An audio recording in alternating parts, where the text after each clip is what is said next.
What is up, guys? It's your boy GRC. I got a new laptop. My camera's a little, it looks better, but I don't know how to do the lighting properly yet. So just roll with it. My hair is so dark and so beautiful that it doesn't matter. Um, Guys, we're gonna have a good one today. I have been getting nothing but harassment on the internet. And what does that mean? Heck yeah. That means number go up. But the point is, I want to talk and open up some of the ideas that have been discussed over the last 3 or 4 days. Some of the things that I fight for, some of the things that I'm looking for, some of the things that I want to know that are even possible. Is having a crypto with product market fit and fair distribution, Sam, even possible with human beings involved? I mean, yes, I know it's impossible within a confined space, within an experimental space. Yes, of course it's possible. But this is no experiment. This is US dollar value. People work for this all day. This is what they do all day. This is no experiment. And there's going to be so much unemployment. It's going to be disastrous. Dude, I'm telling, and it doesn't affect me and shit, but you know what I mean? Like, when all your buddies come back and they're like, half the office got wrecked, and you're like, Jesus, Lord have mercy. That's a big deal, right? Like, imagine having a job and family and children and pretending that had safety attached to it. And then they print out so much money, they force the feds to lower rates, but they just take all the jobs out because whoopsie, no one's hiring. It's interesting. I'm really enjoying learning about all this. We're going to touch on a few things here. Let me look at everything. Binance unveils $1 billion of funds. Sam, I want to talk about it. Everyone's saying they got big bags of Bitcoin now, right? Coinbase, we got 2 million Bitcoin, right? They said it. Binance, like, oh, we got a million Bitcoin. We're good, or whatever. We're gonna look at all that today. We're gonna look at a few Jack Levin things. I want to look at but I really want to open up the conversation about Bitcoin to start, Sam. So, like, a lot of this I'm trying to learn about. Is Bitcoin fairly distributed? No, but I want to talk about it. Does it matter? I don't know. Is it inefficient? Absolutely. Do I see people buying it long term? Other than really rich entities? No. I don't know what I'm looking at sometimes. And I want to know. I'm learning. I want to know. I don't think Bitcoin's going away or nothing. But, like, is innovation the key here? Do we need someone to step up? Do we need someone that cares more about the product than they do about their piggy bank? I think we do. And but I don't know if it's even possible with all these humans running around with them nuts between their legs. All right, guys. Crypto in the morning. Sam's in the green room. I'm excited. Bullish had some family stuff he has to do. So biceps in the chat for Bullish. He's got a host of children and families and all the stuff he has to deal with. And I think they're having some family stuff. So biceps for Bullish. Crypto in the morning. Smash the like. Let's go. You already know what time it is. Crypto in the morning. Crypto in the morning. Crypto in the morning. Waiting on pause. Crypto in the morning. Crypto in the morning. Crypto in the morning. Crypto in the morning. Crypto in the morning. Waiting on pause. Crypto in the morning. Crypto in the morning. Smoking a blunt on my way to the gym. 11 a.m. and I'm already tuned in. Got me some hacks and I'm making a stake. Got me some heads on, I'm making it rain. Give me some maxi and that's just in case. Jim ready sent me to show you the way. DeFi Pro, yeah. Crypto in the morning. Crypto in the morning. Crypto in the morning. Crypto in the morning. Crypto in the morning.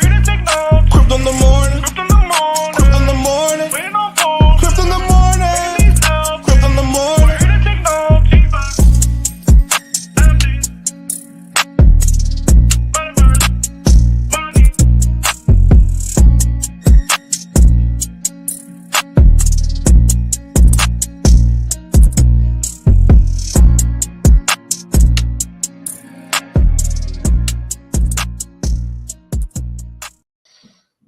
I was just looking at the charts for Bitcoin search volume on Google and on YouTube. And it's interesting how it actually follows the price of those on the actual chart, right? Like you wouldn't think it would, but it actually follows the price. So when people are searching for it, price is going up. When people are not searching for But it. it doesn't matter if it goes down 80% or 10%. If it goes up 12%, it's people are Googling it. It's a weird little thing. I just wanna mention. It's weird. Yes. Hey, how was your Thanksgiving, bro? It was good, man. You know, spending time with your family is valuable. I'm not good at it, frankly, but I try to show up, and there's little kids running around now, so it's a little fun to like mess with them and do stuff with them and hang out.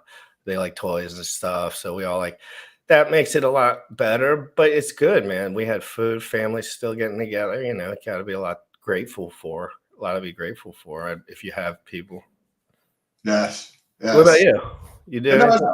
Your it was family in awesome. town and stuff? Yeah, I heard you're what, you're I ran out. So this is more of one of the things that I learned because I was just working basically, and then my amazing girlfriend made some awesome dinner with her mother and stuff like that. Amazing, but I worked most of the day. One of the things that I learned. Do you ever hear like don't compete on price when you're talking about product? Or maybe you heard about it in school or a YouTube video or don't something. compete on price? Don't compete on price, right? Because Like then be you're so good that they buy yours no matter what. yeah, compete. Go like think about value, or think about something that other people can't. Try to differentiate yourself. Because if we just compete at price, then we're just going to be like, okay, I'm a little bit lower than him. Then you're going to drop your price down, right? And then we're just going to be race to the bottom where there's no margins.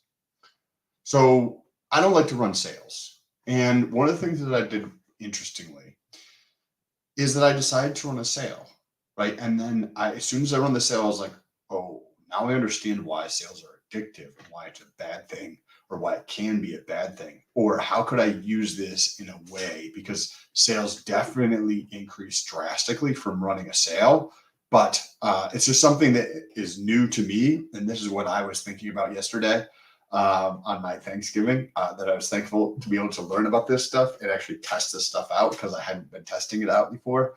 I didn't get to, I wasn't really around a lot of family other than my girlfriend and her mother, but that's what I was focused on yesterday. I was focused on I took it easy yesterday, you know. So I have dopaminergic reasons where I like taking days off, but it's mainly for my brain. But generally, I just sit at my computer most of the time anyway. It's just like what I decide to do on my computer. Like I'll watch a sports game and like look at the charts rather than like read.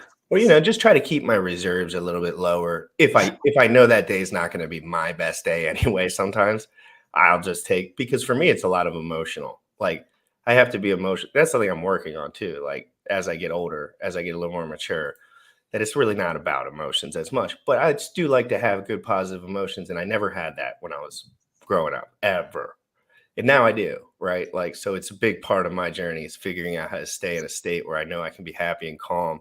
Because I know when I'm not that way, there's 150 things I'm going to do wrong, right? But that's just me. As I get more mature and check myself, you know, I got to check myself and move slowly, because I don't know, you know, I don't know what I'm capable of either sometimes, you know, bad stuff sometimes. But it's also like as you go through and do that, just because like I've got 10 years on you, right? Like so as you go through and do that, you become so much more powerful in what you're able to accomplish because of the peace of mind, right? As you go through and let go of those emotional things and you just put in the work. Like it's like, okay, cool. I didn't get everything done I wanted to get done. Well, I got those 3 things done. Cool. Awesome. And it's very peaceful, but you accomplish so much more, and it's so much more powerful place to be to like move forward. Like I'm excited to see what you fucking continue to build. Me too, man. I'm excited for myself too. Like I'm excited to see, because when your emotions are good, you have a lot better future projection skills because you're happier. So you're like, man, I could see myself talking to all these guys, no issue, man. This could be a good old time. Back in the day, I was like, man, what a feat that would be. Psst, nah, it ain't even like that. Like it's not. Like we're all men, right? But some men decide to lull, and some men decide to work. And if you work every single day, or I mean, you could take days off and stuff, but you have to learn how to want to work every day. Like you have to take me and Sam from working. Like that's how it is. Just like a soldier. Like if there's shit going on and they're in the tents, like they're gonna get out there. Guarantee it, Sam. You could put me in, because what are you doing? You're supposed, whatever. Like you're here on the earth. You got to do something at this point. You're already in the tent. My buddy knows right around the work piece. Like my buddy knows that if he's like, yo, why don't you come over and hang out or something, he better have like work to do, because like otherwise I'm just not coming over. Like if you want help with something, well, my friends provide like beautiful food and drinks. That's like their play. They just have, and I'm like, oh, dinner's gonna be fabulous tonight. And then they give me like a couple beers and watch. Like they make like that's how they do it. I do that too. Like if I'm gonna have friends over, I just make sure that they're gonna eat like so good that they're gonna be like, damn, that meal was good anyway. So that's kind of, but I know what you mean. Like if someone invites me to do some shit, nobody does that when you get older, though. You're not really supposed to, I feel like, unless like. But I am watching the game with some. There's a soccer game for USA versus England, and I have some English friends, and we're all just gonna watch the game at 2 and just chill. But for me, that's like important. Like I need to, because I don't want to do it. I think it's something, but an area where I could probably do better at, or let go of more, or whatever. Because I don't do it. But 1 hour is worth it. But if it's like a hangout and a beanbag fest, like I'm not beanbag festing. Like I'm gonna watch the game, say hi to everyone, try to be productive within the moment, and get back to work. And then like it's like a checklist for me, because I'm like, you gotta be social sometimes. Check. Unless it's like people who want to talk about like business and money and stuff. But like, you can find those guys. You can find those guys, and you'll watch your show too, because they'll be like, "What you up to?" And I'll be like, "I do the free show every day." And then you're like, "Yeah, it was worth it anyway." Yeah. So anyway, I'm gonna play this, Sam. I want you to focus up, because this is what's going on right now, and it's less about Binance unveils 1 billion funds to keep crypto industry alive. It's less about that, because I don't really buy all whatever that means. Like 1 billion, like I don't understand. Like where exactly and all that. So, but she mentioned something on Bitcoin that's pretty interesting right after he gets done asking her a question. I can't remember her name. I want to open up the conversation on that when this video is over. It's about what Bitcoin's doing, and is the industry need a full kind of like we understand the rules now. Do we need someone that actually knows what they're doing to come in and do it, or do we have what we need already? Sam, that's kind of the question, and I'm going to open that up and let's get into it. Details about its industry recovery fund, which says aims to. And in the chat, I want to know, do you buy Bitcoin? You could just say yes or no. You don't have to like say, do you buy Bitcoin? Do you think Bitcoin is the future of peer-to-peer transactions in 10, 20, 30 years?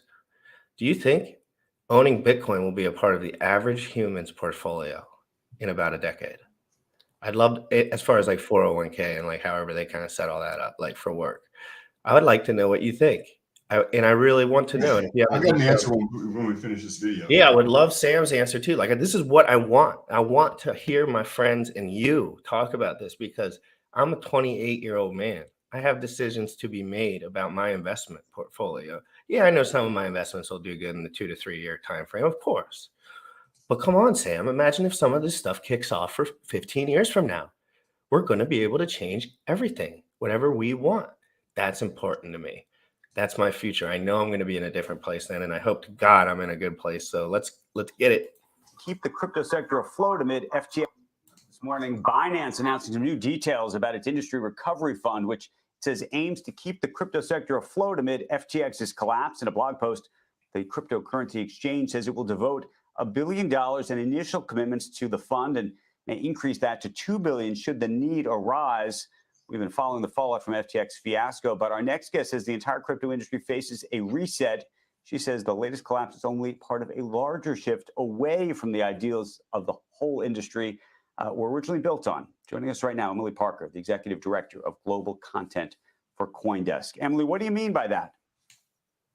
What I mean is that Bitcoin was invented precisely to prevent this kind of thing. You know, Bitcoin came into the world on the heels of the financial crisis, and the idea was that this was supposed to be decentralized, transparent, and reduce the need for too much trust in one individual or company. And now we've had basically the implosion of FTX, which had this kind of larger-than-life leader, a completely opaque institution. Now, of course, this does not represent Bitcoin per se. This has nothing to do with Bitcoin, the cryptocurrency, but the ideals on which cryptocurrency were founded have been completely undermined due to recent events. I couldn't agree with you more. I mean, if the whole idea was about creating trust in an otherwise trustless system so that you actually didn't need to trust anybody, the technology was the thing you trusted, how could something like this happen? When you think about the sort of follow-on impacts, the domino effects, lots of questions about Genesis, about what it means to the rest of Barry's various businesses, for example, how that impacts so many others, and then where Binance is in all of this. What do you think we're going to be seeing here? I think this story is far from over, because what we've seen is that there's been a domino effect, and there's basically FTX had so many different loans and investments and investors, and we're starting to see a domino effect of companies that were affiliated with FTX now suffering the repercussions of this implosion. So I have a feeling there will be more to come. We don't know exactly where it's going to hit. There have been some surprises thus far. In terms of Binance, yes, Binance now is saying that they have a recovery fund, and what's interesting is that Binance in some ways is taking a page out of FTX's playbook. If you remember, until recently, FTX and Sam Bankman-Fried specifically were seen as kind of saviors of the crypto industry. This past year has been a really tough year for crypto. A lot of firms have been struggling, and Sam kind of came in and he was like this white knight of the crypto industry, which goes back to my earlier point, which is that the crypto industry should not need a white knight, because the crypto industry is supposed to be decentralized. And now you kind of have Binance sort of stepping up to the plate. The problem is that, I would argue previously in crypto, you had this problem where you had two companies that were overly powerful. One was FTX and one was Binance. And again, this is not a great look for a supposedly decentralized industry. Now you're down to one, which is Binance. And again, nothing against Binance specifically, but I think we should still have that same kind of... It was like Binance, and FTX was the tiny little mosquito on its back. Like FTX was like 5% of the market, and Binance like 75% of global crypto. Massive difference, right? Like if you look at the Binance is like this gigantic gorilla behemoth. It's like the United States military versus like, St. Lucia, right? They don't even have a military. They're probably under they don't have anything to protect themselves. We just go in there and utterly crush them, right? There's no competition there. FTX is like a pimple on a fucking elephant's ass. It's just there, but it's not. It's just like almost a decoy. Yeah. It's a decoy. It's just it's classic. It's so classic. I mean, I don't even know about this stuff, and it's so classic just by dealing with humans. It's like spending $5 at fucking Starbucks. You're just like, okay, cool. You don't eat. It's like Tom Brady, Steph Curry. They put all their money in this stuff, guys. Those are the 30 to 40 to 45-year-old guys that really got impacted the most. The big $100,000 plus per transaction guys. And those guys have no clue about crypto. They know about football and shooting 3-pointers, and they do that very good. But that takes a lot of time out of your day to be the best at whatever, all that stuff. And what do? They trust a nerd that's all over the television on the Super Bowl, Sam. FTX was all over the Super Bowl circuit. I didn't watch the Super Bowl, and I remember hearing the news. I remember hearing... And I was working at the time, Sam, and I remember somebody saying they wanted to get into FTX. I was trying to talk to him about Hex at the time. I was just about to make my transition. I was over it, but I wanted to talk. And he's like, FTX is a good, big old house, big old $1 million house. Those are what those guys were doing. Wrecked, divorced, depressed, over. Why? Because they weren't understanding what they were doing. And they were getting milked by SBF, because he doesn't give a rat shit if Tom Brady's having a good day or not, frankly. None of us do. He's rich and stuff. We got our own lives to live. Like we don't. Well, it's just like, Tom Brady had a rough break. Tough. Like that dude's all over the television all day. So like, and everyone in America knows who Tom Brady is, literally. And by definition, that's pretty wild if you really think about it. 45 years old. If you're doing anything against 21-year-olds that are on steroids and you're 45, you're the GOAT. Cool in that sense. I think about that. Like, did you see that stuff with Andrew Tate so Andrew Tate had more search volume on YouTube and Google globally, like more than Donald Trump, more than Biden, like more than Putin. Does that almost... That's incredible, bro. I know, but does it almost dilute what being viral used to mean? Because when someone used to go viral, it was like, holy smokes, this guy just broke through the God barrier. And now it's like, Oh yeah, of course Andrew Tate broke through that. Everyone retweets his stuff. He says all the right things. He knows the whole book back and forth. But I think a little bit of a difference on this is that when somebody would go viral before, it would be viral in a microcosm. Like they're viral on YouTube, they get a couple things here and there. Maybe they're viral on Twitter and they get a couple things here and there, but no human. I think this is like, I think it's Robert Bannister who broke the 4-minute mile. And have you ever heard the story of how he broke the 4-minute mile? Right? Like everybody's like, nobody can run a 4-minute mile. I remember thinking everyone saying it wasn't possible. Yep. And like, what's not like, oh no, that's not fucking true. But the brain thing was fucking everyone up to think that's not even possible. And he was like, you got to think different about it. Probably. If I remember correct. that, I think I might have watched that movie. And after he did it, within the next 6 months of him doing it, there was a plethora of other people who also ran 4-minute miles. What I believe Andrew Tate has been able to do, what it transcend between, like, you have this microcosm of just being on YouTube and getting a little attention of virality, or Twitter or TikTok or on the web, right? And now it's across all of those, and be able to actually go through and do that, I think is the 4-minute mile is possible. You can break through that across them. And I don't know, it's how many 4-minute miles want to recreate Bitcoin and say that it's going to be the same as it was? It's like, is that the same thing though? You know what I mean? Because that is going to happen. People are going to say, well, I can just create a better distribution pattern than Bitcoin, and I can put it on something that's more secure and has more users and cheaper fees.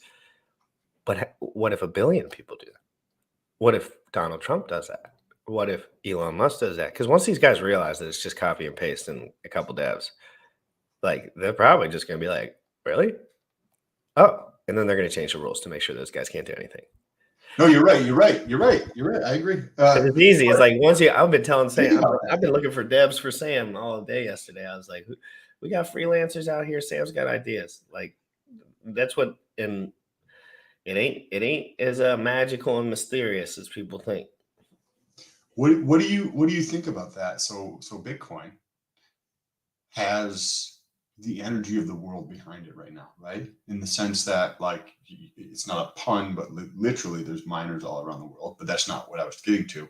It's that it has energy in here. If people know the word Bitcoin and about it here. So how do you change that and implant a new habit or thing to think about? The way that I see Bitcoin being transplanted as number 2, 3, or 4 is that thing here, in terms of thinking about in people's consciousness around the globe, of Bitcoin as being crypto, as Bitcoin as being the best, the most secure, etc. Something has to come out that is so fast, that gathers so much steam so quickly, right? It needs to move so fast and so quickly to gather adoption. Like, that's how, because it's going to happen. The time is now, Sam. I mean, an opportunity, at least. Maybe not the time, but an opportunity is now. These liquidity pools are small. They're people hate when I say it, but they're just nothing. Like, they're frankly just the Hex liquidity pool quickly went from 10 to $6.1 million, and that's not the biggest deal on the face of the earth, for sure. But if you have $25 million, you ain't buying on that chart. No, you can't, by definition. So if there was but the market cap's so high, and people will look at that. That's why Hex is listed really high, right? Because of the market cap. People think market caps, but it helps Hex a lot because it keeps Hex up there, because Hex is a lot of fluffy market cap. But I don't really care about that metric, but I know others do. And I like the fact that people don't buy it because of that. Because I know that's kind of a ploy, because they don't understand how these liquidity pools really work. And we know that Richard understands that better than any man on this fucking planet, probably. Question before you get back into this, just based on your thoughts. So I was just thinking about Hex, right? And so we're at around 2.7-ish, right, cents. So last time, let's say that it took 8 months. I don't know the time frame, but say it went from, you bought 2 cents, and then to go from 2 cents to 50 cents, right? How long was that? Probably like 3.5 to 5 months. So say it was 3.5 to 6 months. So now, given that, So given that say it took 6 months, right, to go from 2 cents to 50 plus cents, and it took 6 months, do you think that just like Robert Bannister thing, do you think now going from where we currently are back to the same exact thing is going to happen in 3 months? No, it can't, because the liquidity is very similar to what it was at the top, believe it or not. You wouldn't know that because you probably weren't looking at it at that moment. But people don't understand this, and I don't want to get too into the weeds, but we're talking about $20 million, $15 million in the LP pool with a valuation that's, roughly 26 times what it is right now. So really, it was more of, how I say they pull that liquidity and push it up, and they let that wave go because they stop selling, Sam. Everyone stops selling. There's no selling.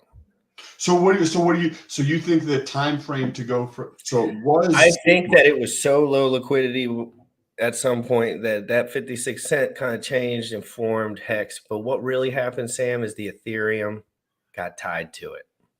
When USDC and Hex was only tied to each other, and it wasn't tied to the native asset, Sam, stick with me. This is true too. So at some point, a whale came in and tied it all to ETH. But before, it was slingshotting off USDC because there was no interference between Ethereum and Hex as a direct pair. It was only off of the US dollar, and it was a perma bull run for 900 days. So you saw normal, good, and then there was crazy action. You saw the printing. You saw what happened. Everything went crazy. Double top. It was insane. And I think that it just changed and morphed Hex into a higher liquidity asset, which is truthfully where it needs to head if you want big boys to get in. Because if big boys get in, that price can still 100x like it's nothing.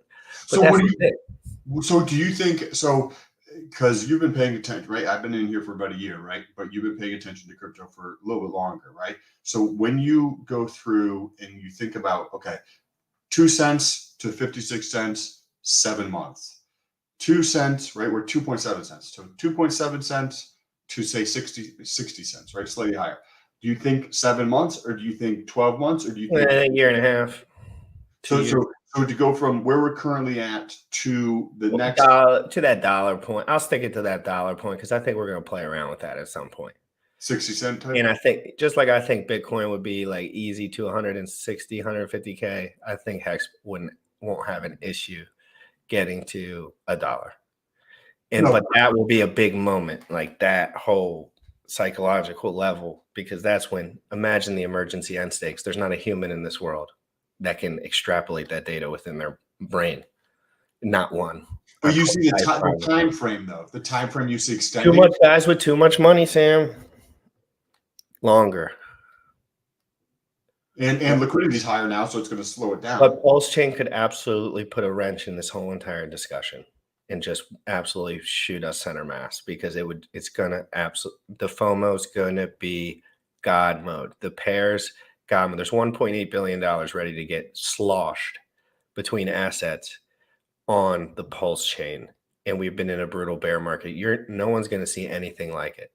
And unless if you sacrifice, but you never felt that whole like crazy pump vibes, that will be the moment when you see it. But I promise you, per value, it will be a struggle, just like everything else. A struggle to get back to understand to what's going on, to not make a mistake. Right. Do you think, last thing on this before we get into the video, I think that when Pulse Chain, as you brought up, comes out, I think that could actually drop or like squash the growth of Hex, in the sense that it did on ETHW and ETHF when those launched. It's like popping a balloon, so to speak, not permanently, but temporarily slow it down. Depends what they do with that Hex rate on the other side. If they slip $10 million in liquidity in there overnight, but if they don't, if they make it a user's market, if they make guys like you and Steph and all these guys provide liquidity before they get involved, you're just going to see such an opportunity within the Hex, P-Hex. Like, people are never going to have seen numbers like that. So the guys like me are going to buy P-Hex. I ain't going to lose that shit. I'm not playing that whole, because I know, what do you know about Hex, Sam? If the liquidity is low and people are doing it like totally fair, all that supply is going to be on the market at one time. and the valuation is going to be low. So you can scoop such a large percentage of HEX on that end unless they slip all that liquidity in there and set the floor right away. So there's that whole, like, I don't know how much human intervention between the OA address will be involved. And that's not really my place because I also sacrificed. But the P HEX on the other side would be the big play if they don't slide liquidity under it. Yeah, I don't know. I think people are going to be like, then that arbitrage will just, but Sam, think, what is Richard going to do? Before Pulse Chain, he's going to go on an absolute media run. He's going to tell, and then he will point to the part of the chart where HEX goes up from that point. And then that will just cause immense FOMO-ness. Like just because he's not, and then all that it'll be like back to all-time high-ish area. Then it'll all get copied. Everyone will be like, I'm the richest human known to mankind. And then it'll arb. Everything will find its space. It won't be as incredible as we thought, and then it'll move up from there. And that's what I think if we're in a bull run. And if Vitalik, nobody wanted Vitalik to drop the merge during the bull run. It had nothing to do with it. But in the bear run, we want deflationary, right? And the gas fees aren't wrecked. So let's do it then. Nobody was begging Vitalik to drop that when everything was shooting through the moon. They were like, hold up, buddy, you just stay over there. And then it continues too, where the innovation type shit never launches or is less likely to launch during those bull runs because everybody's got a fucking dildo in their mouth, like, right? Because the green, it just keeps seeing green on the charts. But these guys sell tops too. So it's like they sell tops and then they get to busy. Like, and then we are 3-year time frame for some of those Ethereum. Let's watch this Fed update, Sam. We got some Fed stuff we got to keep our eyes on coming up.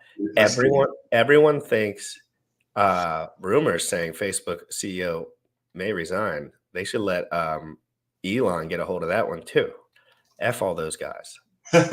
Dude, I'm scared to even look at my Facebook because I think Zuckerberg's staring me down the throat for some reason. I don't know why. I don't know much about Zuckerberg. I don't know anything about Zuckerberg. He's a scary little bugger. He's a scary little one. I don't like those Harvard like dropout guys. They scare the shit out of me because you're like, oh, they found the truth in Harvard. They're going full Super Saiyan. So let's watch this. The Fed still has more work to do to get inflation, says Horizon Investments. Guys, I want to know in the chat, what do you think the Fed's going to do? Do you think the Fed's going to go 0.5, 0.25, 0.25? Because that's kind of what I think. But some people think that is a little too graceful. But I also think they're going to make almost 30% of the people in this country unemployed that are employed at the moment. That's kind of the way that I think about it. Like, I think there's going to be a big unemployment thing. Then they're just going to do what they do because no one has jobs anyway. And then we'll get back to business. And I think end of Q1 is where the bull run starts for crypto. But I don't know when everything starts comparatively. I think that, that will kind of like help set it off if they switch that to monetary easing, right? If they switch that to printing money. So if you guys understand inflation, right? What happens during that time where they ease, right? They're printing money like that is that assets go up in value. What's an asset? Crypto, right? So it's not that those are going up in value. It's just that the shit that you denominated in USD is going down in value because they're printing more fucking dollars. So that's going to change at some point. We got one more meeting, I think, this year, right? Then is that going to be something? And then Mr. SBF's going on a US media run. Thank God. You know, we need to see him. We need to make sure, guys. If you think SBF's going to be put in in a federal prison, you're stupid. Like, I think Martha Stewart was the last one to get really tanked on that. And otherwise, they just pull a Jeffy Epi on you. Like, they're over the whole lockup thing. Too much talking. Too much. Dude, I'm telling you, you get in prison. What are they going to do? Sit there and they're dorks anyway. They're just going to talk all day. And it's just like, they don't want them. And how counterproductive for them. Like, for him to be in there just chirping up about whatever. Like, these guys, I think there will be no prison time for SBF. And I think he will spend 0 hours in handcuffs. See from your notes here, you think that the market perhaps is too optimistic about where the Fed is going and what see from your notes here, you think that the market perhaps is a little too optimistic about where the Fed is going and was wrong to really take much of a dovish message from the minutes last week. That's right, Steve, and thank you for having me this morning. You know, I think we've been doing this a few times this year where investors are operating under that old model, you know, where the Fed has your back, and the first signs that things start to slow down or the markets get too rocky, financial stability ticks up, and they're going to ease off in policy. And we just don't think that is the situation as we sit here today with inflation at 40-year highs and serious threats to Fed credibility. And so, you know, we've done it. I think this is the third time this year where, you know, we've seen this big kind of pivot trade in the markets, and that's what we think is going on this time as well. You know, you have this phrase, which I like. It's choose your own narrative. I've got another phrase I use, which is the Dorothy trade, which is that they want to click their heels and go back to Kansas. And when I say Kansas, I mean the time when the Fed was at 1%, 2% funds rate. But I just don't see that happening down the road. I think folks got to settle in and look for a world where the funds rate is both positive and higher and not at emergency levels for the foreseeable future. You know, I think that's right. And, you know, the one thing that we've been thinking about, and certainly has guided our thinking all this year, is that not just the sort of where rates are today versus inflation that matters, but also completely out the interest rate curve. And so, you know, Chair Powell has talked about that. You know, Bullard has talked about that as well. And those are, you know, people that have been sort of leading policy this year from the Fed. And so, you know, we think that there is more work to be done, unfortunately, for investors. So you had said this is the third attempt right now, what we're in the middle of right now, in trying to trade peak inflation. And the last two times, people have been disappointed at the end of that trade. They made a little money in the short term, and then a little bit in the medium term, it didn't work out. Are they going to be disappointed again this time, especially now that Powell is speaking next week? Yeah, I think so. And that's certainly something that we're watching really closely. I mean, you know, we have the end of the Fed communication period ahead of their December meeting and the December CPI report, you know, just coming up at the end of this next week. And so, you know, watching what Chair Powell has to say on Wednesday, I think is going to be really important. You know, he's been really clear in terms of what he said, and it is clear that there is a little bit of fragmentation within the Fed in terms of communication. But you know, in times like this, we pay attention to you know, who's been leading policy, and that certainly is Chair Powell. So that's what we're going to be looking for this week. Let's make this deeply personal. Becky doesn't own any bonds. Should she be owning bonds here or what? I-bonds. You own I-bonds, but not a whole lot of bonds. She's all in on stocks. What's the right thing to do if you think you're going to be disappointed? By stocks, I mean the S&P 500. S&P 500, not the okay. You got.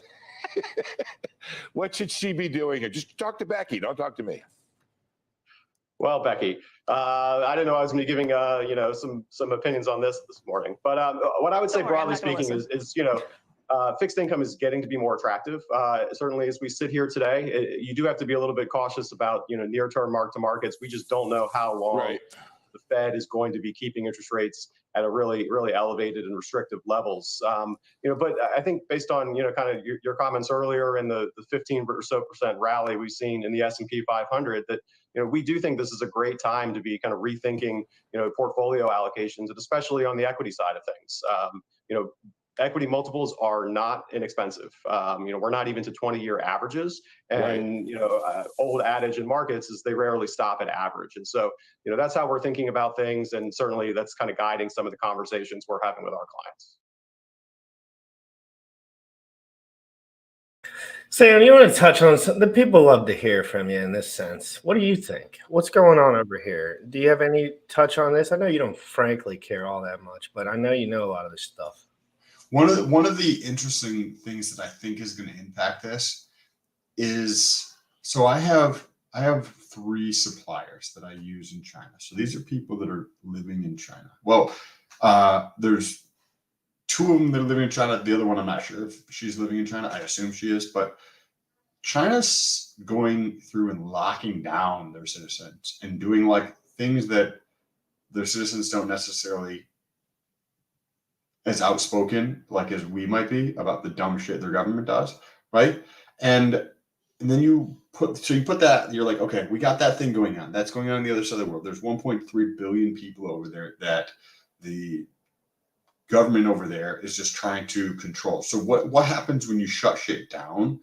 and you stop commerce again, right? Well, last time we did this in 2020, when the government decided to take away everybody's freedoms around the world in a coordinated effort to steal people's rights, was a gigantic issue with logistics globally, which caused prices of things to actually come down shortly. So, because people halted their spending, right? People just were like, nope, no spending, right? No spending at all. So, is what's going on in China going to be an issue over here? Like, how is that going to affect things? I think the Fed will probably drop that rate down, so they're not going from.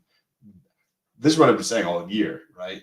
I think we could see that come down as we see more and more of this data come out here, that we're in a deep recession, and they're just going to be so far behind the ball here, where it's going to completely crash the economy. Like you were saying, like high unemployment rates. Like if they continue at 75 basis points, I think that's going to continue. Oops, you're muted. Oops, you're muted still. What are they doing anyway, right? Like, why do they need their job? Who's the first to go? People that are doing absolutely useless work. I think Elon Musk made that very clear. Everyone at Twitter was doing useless work. Let's be 100% clear. There was not one person in that office that was making one bit of effort doing anything. He fired every single one of them. And nothing changed. Guess what? Twitter was still up. It was all a facade. All those people were doing nothing. And this is when I get to like real workload and real like understanding about what goes on, man, behind the scenes at these jobs. I ain't gonna sit there and talk all day, but it's all baloney. It's all fake. All the T-row prices, they're all over leveraged. They all think they're all long. It's ridiculous, and they just fire everyone and say, "Fuck, we fucked up. We believe the guys ahead of us." I think that we could see this, when you get a really fatty piece of meat, right? And you got this nice fatty steak, but it's got 1.5 inches of fat on it. So what you do is you're like, I want the fat on there, but I don't need 1.5 inches. So you go through and maybe you cut half of that 1.5 inches of fat off of your steak before you go through and start grilling it or cooking it. Well, when you do that, I think that's a great analogy for businesses today. You look at Twitter, right? It's up and running. No issues for the user, even though the workforce is down over 50%, right? So and if you work in a W-2 job, you know that most of what you do is garbage that doesn't provide any value. You're sitting there twiddling your fucking thumbs, talking to Dorothy at the water cooler, doing dick, right? You're not doing anything. That's most of the country who works at these W-2 jobs. So what happens when these companies start to use functioning gray matter between their ears and they trim the vast majority of the fat off the bone? Then you see a massive reduction in jobs because most people are not doing anything at their jobs. Every job I've ever had at W-2 is extremely easy. Very, very easy. And I had no W-2 job, and I can tell you what, and I made good money, and I worked really hard. I didn't do shit. It's like I was doing shit, but it wasn't the shit that I wanted to be doing, so it felt like no shit. Like you have to care. And Elon Musk, if he's going to buy something, he's going to care about it. Sam, I got up here. This is like my main Deck Screener watch list. Like this is what I click to when I open Deck Screener, pretty much. So what do we have here? All the USDC pairs. And there's that was probably accidental. The Hedron WETH pair. So we'll look at the Hedron USDC pair. So what do we see though? So this is the top 6 pairs by volume. No, these are just the ones I pick. These are the ones these are the only ones I own, frankly. So this is your custom list. This is literally my custom list for my main one though. Like I have some BMBP and some like other little things on some other ones that I look You gotta show me actually how to do this custom list. You just star. Everything you star goes main list, and then you can make subgroups. So like my main group for this is going to be, what am I going to look at first, Sam? That relationship between WETH and BNB. And this cuts all the fat out of my morning, literally. I don't need to think so much because this is two price charts based on the same thing in a way. one's not going to move too far from the other. And if they are, they're just going to get arbed. So what is it you're looking for when you look at these two pairs, right? Well, if one's flying down, I can assume both are going to go down. Yes. So if I see Binance generally stronger, like per dollar, and per like 18.4 million, 23 million, we'll put those in the same category as far as volume per day. But when you look at the how do I go sideways with her? When you look at the liquidity, what do you see? Roughly the same, 155 mil, 146 mil, and they're very related. But what do you see, Sam? Hold on one second, Sam. There's 35,000 trades in the last 24 hours on WBNB BUSD. Interesting. I wonder if you multiplied the rate per transaction on that versus this, which one would provide more fees? They'd be close. They would be close. It would probably be BNB, I would bet. Well, right now it's cheap for ETH. It's like $3 max. So, but think about it. On any day that there's a problem, BNB, you're just doing. For this, you have to consider the negative effect of V2, right? Because you can't do concentrated liquidity, right? So, like, how much does that decrease it? Your versus the, what do we have here? 35,000 divided by. Sam, I wish you would put a big old chunk of money in WBNB, in like BNBP or something with Binance that has some volume, so you could kind of catch a feel for that rate. This is a 58x increase in terms of transactions on one versus the other, even though the volume is about the same. Given that the volume in USD terms is about the same, it would still be Sam, better. if you make gains, where can you move those? You can move those to V3 liquidity providing right when you make the amount of money that you need from that, and then you can keep the rest in there. And because it's a little more perpetual, a little less. But I tell people all the time, if you put all your money in PancakeSwap and in Cake, you probably make more money than you ever have. But nobody does it. Right? Nobody does it full-fledged because, one, the rates were so much higher at some point, like ridiculous. But again, it's all about adoption. WBNB got all the way there and back. But what I look at these two because I want to see the relationship. I want to see like which one, if one's moving on each other. And sometimes when Binance moves and ETH doesn't, I get sketched out. I don't know why. I get a weird little feeling in my belly. I'm like, what are they doing over there? What bridges are they shutting down? Why can't I bring my USDC over to Binance? Like, you'll start to notice a couple funny things that go hand in hand with it. Like, you'll go over to all-chain bridge when there's a big ratio switch. And I do it all the time. And I'll see that they're not allowing USDC to go through right now, but it just lags out. It doesn't let you. They just pulled the liquidity is what they did. And there is no transaction to be had in that pool. So look at the pair, though, of Zen and USDC. Yeah, USDC and Zen versus Hex and USDC. So right now, Zen has $410,000 of trading volume and 307 transactions within the 24 hours. Remember, transactions cost the same roughly.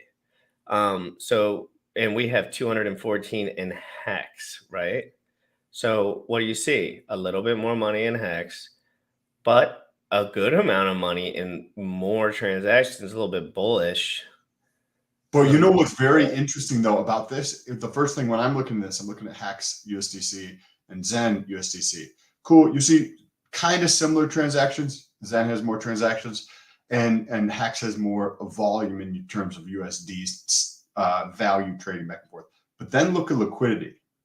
The Hex pair is $740,000 of volume up against 6.6 million of liquidity, right? So 1/6 roughly, or like 1/8 of. Are you trying to say hashtag LP God mode?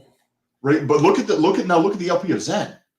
You have more traded in a single day than the entirety of the liquidity. But remember, Sam, Zen trading is from a bunch of people that have a little bit of Zen.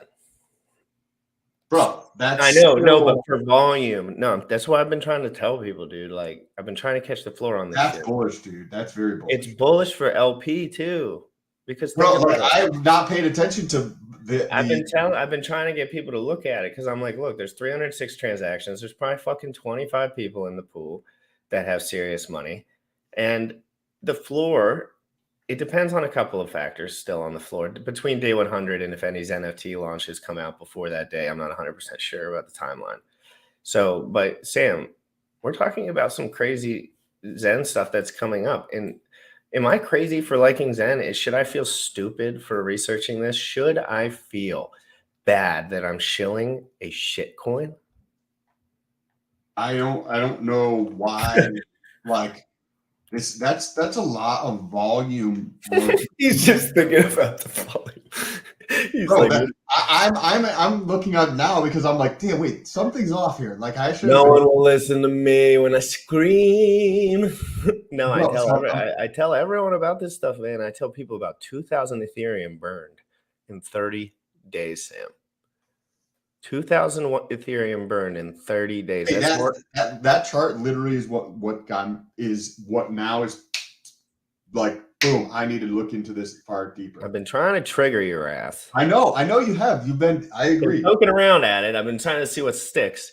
And it's the just LP thing works. It's really important to note something, Sam. So let's look at the chart because all the FUDs and stuff, right? I can tell you everything about this chart. I know this chart better than everyone. Literally. And then I have a chart to pull up after this. In regards to Zen. So look, people are going to say, oh my God, Sam, look at this chart. You got so perma-wrecked for life. That's what people that are trying to manipulate you will say here because they know there's no real trading volume here. They know that it's just day one minters. They know that that's a really tiny, small pool of people with no liquidity. And then we come to some sort of baseline, right, Sam? And we're going to call that like right here. And it's nothing impressive, right? Like you don't have to freak out about it. We're down. It's supposed to be down. That would be due to the math. That would be how the chart would have to kind of look unless something weird was going on. But you see these resistance points that come up.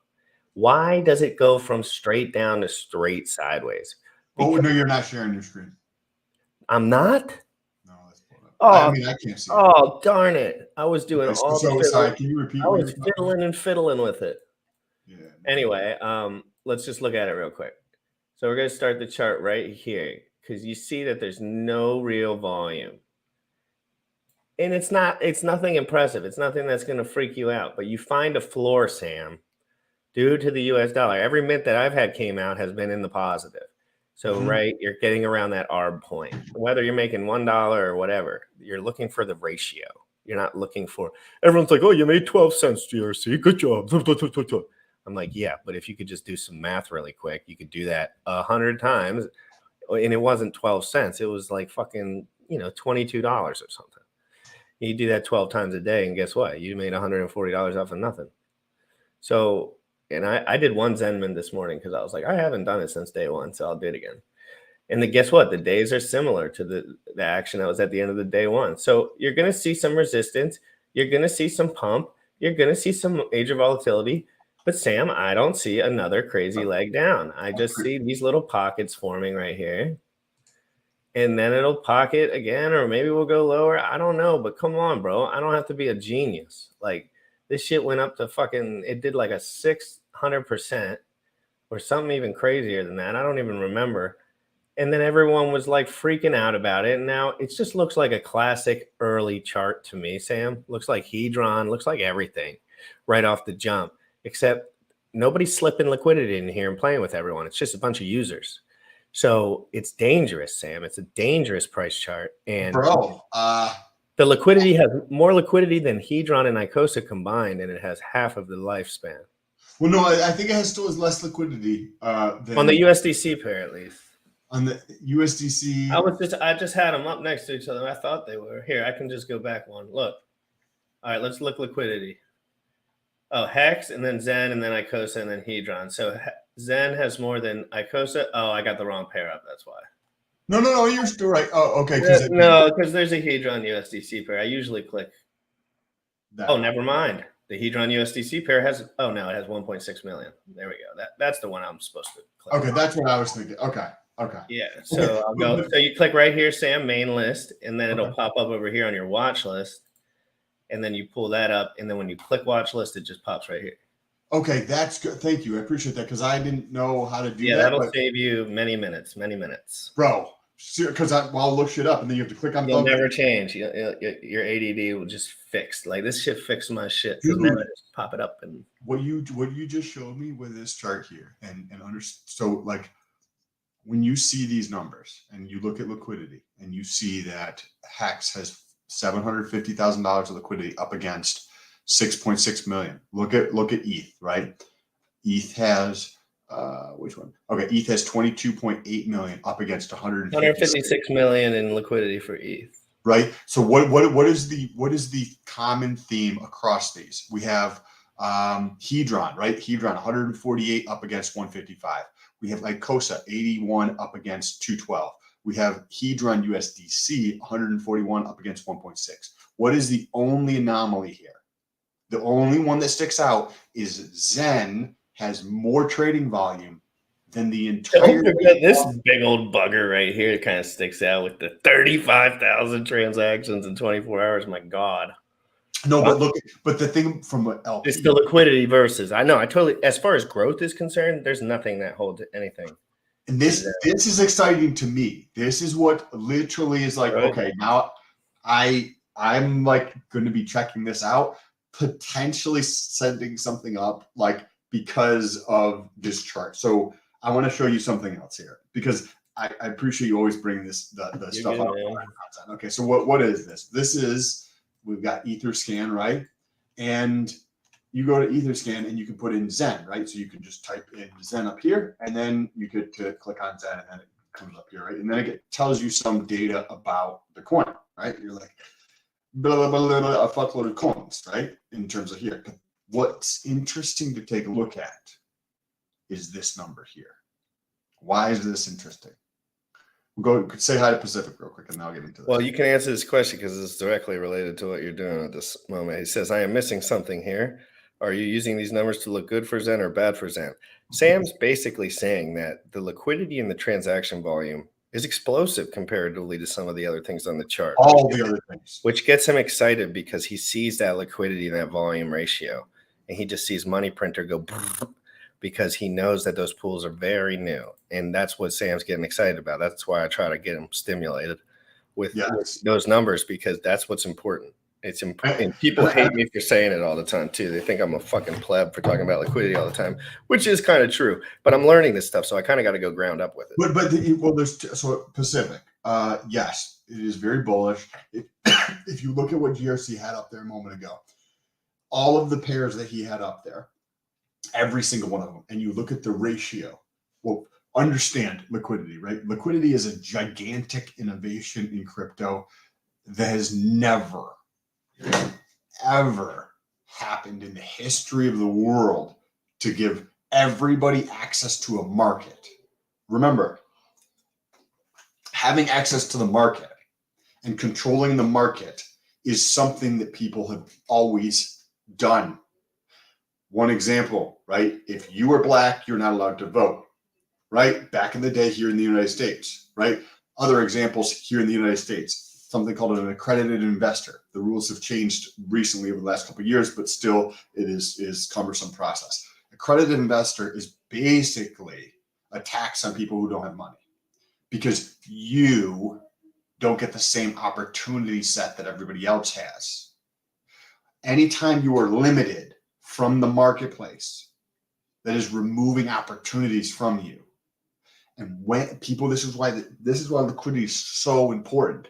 And people don't understand this. You look at that chart that that GRC had up. Every single one of those six pairs, they all had something in common except for one of those. And that is Zen had more trading volume in a 24-hour period than the entirety of its liquidity. If you want to pull that back up again, I'll point this out. If you looked at ETH right here, so let me go just walk through this. If you look at BNB wrapped ETH, you see 18 million up against 146. Let me see the liquidity on here too, just so I can do the comparison.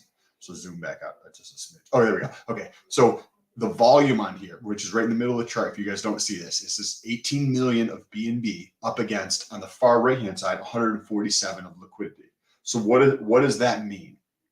That means that there's $18 million of USD value between wrapped Bitcoin, wrapped BNB, and BUSD that is flip-flopping back and forth, back and forth, back and forth all day, right? $18 million of USD value.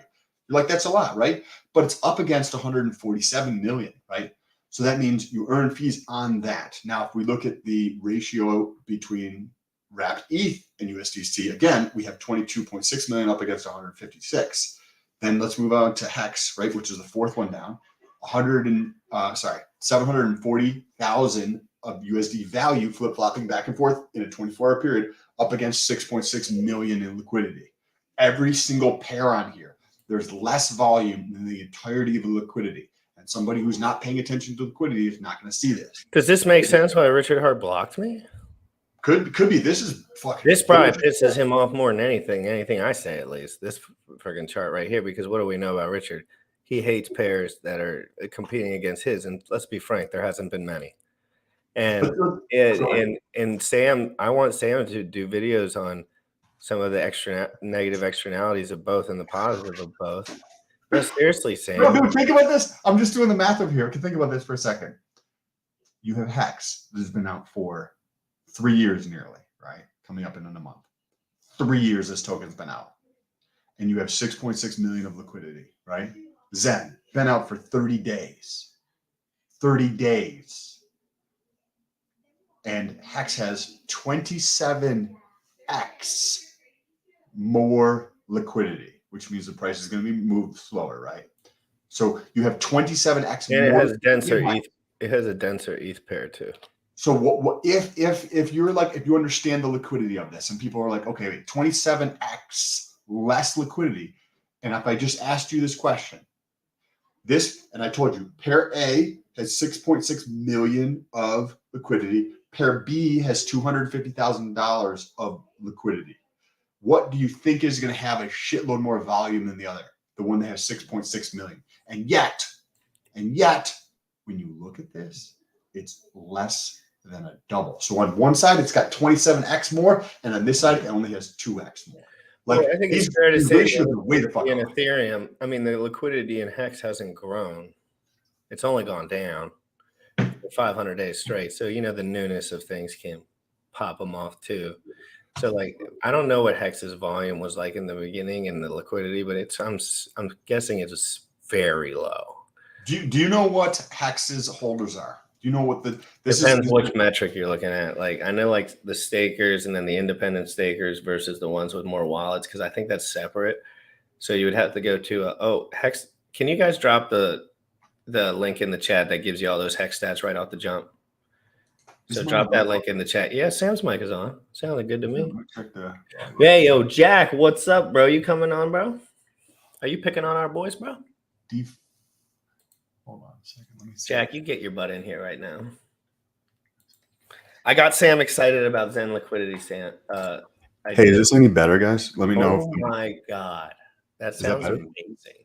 Is that better? Do you notice a difference?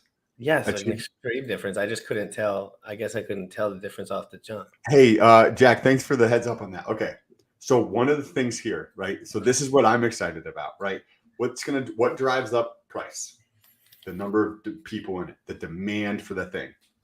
Hedron has been out for 11 months now. And you know what their number is for the number of holders? 23,000. Zen been out for 30 days, 37,000. There's more holders of Zen than Hedron. The Hedron's been out for 11 months. And the liquidity differential in these things is crazy. So I have one more chart to pull up here. And I don't even want to show you guys this chart because this is like probably Sam, over the years, Richard had mentioned this statement many times. Richard says you can't make money on volume. He says only exchanges make money on volume. And he was always kind of like directing people towards centralized exchanges, kind of trying to shit on them. But the truth is, Richard makes a lot of money on volume. He probably makes more money than all of us on volume and decentralized volume. So let's talk about this. Okay, so modern simplicity. Let's talk about this for a second. How do you make money on volume? Well, in the past, you couldn't. You could not make money on volume. But now there's a thing, it's called Uniswap, right? and you can make money on volume. It's actually beneficial when volume goes up. I make money on volume because I provide liquidity. So when things happen in the market and the volume goes up, your boy's earning more money, right? So this wasn't around 3 or 4 years ago. Or if no one's providing liquidity at the bottom and the price range you already know is going to be at the bottom, so you can sit there for an extremely long duration of time, Sam. That's one of the important factors too, is understanding how long you're going to be down. And if you were the reason you weren't going to be down, Sam, if you owned most of, and you knew roughly, probably a few weeks before when you were going to start making your moves, you could pull that liquidity. So Sam, you're going to keep an eye on that liquidity when that price pumps. You are, sir. Please, God, do that. Like, I want you to be like, because remember, we're going to have research after research after research comparing all our data. It's going to be a full-time job comparing the bear market data, because we're going to have to work through some of the baloney and let people know what actually is going on with these numbers. Have you earned really as much money as you think in the time frame that you feel? But at the same time, you don't need to make $1 billion either. Like, I ain't trying to make everyone. I'm just saying, as like, we want to know what's real. I was talking to a dev, and I was like, why don't you pull the liquidity so people can't sell? And he was like, that's not real crypto. That's what he said to me. He said, that's not real crypto. And I sat there for a second and I thought about that. And I was like, maybe he was right, maybe he was wrong. That's not the point. It was a nice thought to have. It was like, Let's talk about this for 1 second. What's up, Abit? But Hans here, right? So let's talk about this for a second, because this is a valid point here, that like Zen people have multiple different wallets on there. Yes, but then again, people have multiple different wallets that they have minted Hedron, right? So you have multiple different wallets, so you've minted both of these things on. Okay, you're like, okay, well, Zen has a shitload more. Okay, cool, I understand that. So let's take 37,000 holders and divide it by 3, right? You still have a giant increase, right? So if you're 37,000 divided by 3, what, 12,000, right? 12,000 in a month versus 23,000 in 11 months. The growth is still much, much, much, much faster on that. You were going to pull something up, I believe. Sam, I want you to know, and everyone in the chat, you can't buy the majority of the supply of Zen crypto. So good luck. Have fun. All these numbers you can pull at me. How many bots do you have? They paid more in gas than me. They got wrecked. I told everyone, if you did bots on day one, you're wrecked forever. And guess what? I was 100% correct. And I said, if you patiently wait for it to get diluted and oversold, you can buy a large portion for one transaction fee at the bottom while you do your 10 or 15 mints on day one that are all very profitable via day one. So the absolute alpha was doing some mints, having a good time learning, and waiting for the price chart to correct to the proper amount due to the mathematics of the distribution method that no one understands except, I guess, me, because everyone else fucking hates me for even mentioning it except my Zenians. You know what I'm saying? So this is called the genius of Zen crypto inflation. Sam, this is incredibly critical for us to understand that Zen on Ethereum is a different beast than Zen on these other chains. I don't even look at the other chains, Sam. I hadn't even looked once. And I don't necessarily know that this is, and I'm not saying that price is going to go up on this thing. I don't know. Like, this could easily stay flat for quite a while. What I know is that there's opportunity to make money in fees. That's what I'm talking about. That's what I'm like, okay, this is cool. Yeah, but we got to think of both sides of it, because what are the people doing, right? Like, what are they going to be doing? And I'm the other side of that, right? Like, I'm not playing the fee game yet. I want to understand the price chart here more before I made a big move on that, because you can only have so much Zen, right? I can only have so much Zen unless I want to just keep buying it. But come on, it's not always buy time, Sam. It's with Zen, it's not. I can promise you that. There's been many a week now. I'm like, I ain't buying that. Not a chance, because I think there could be corrections. But I still have enough where I'm not worried about the corrections. So you got to get in that little feel zone. Don't have staker syndrome with it. Don't go full fledged.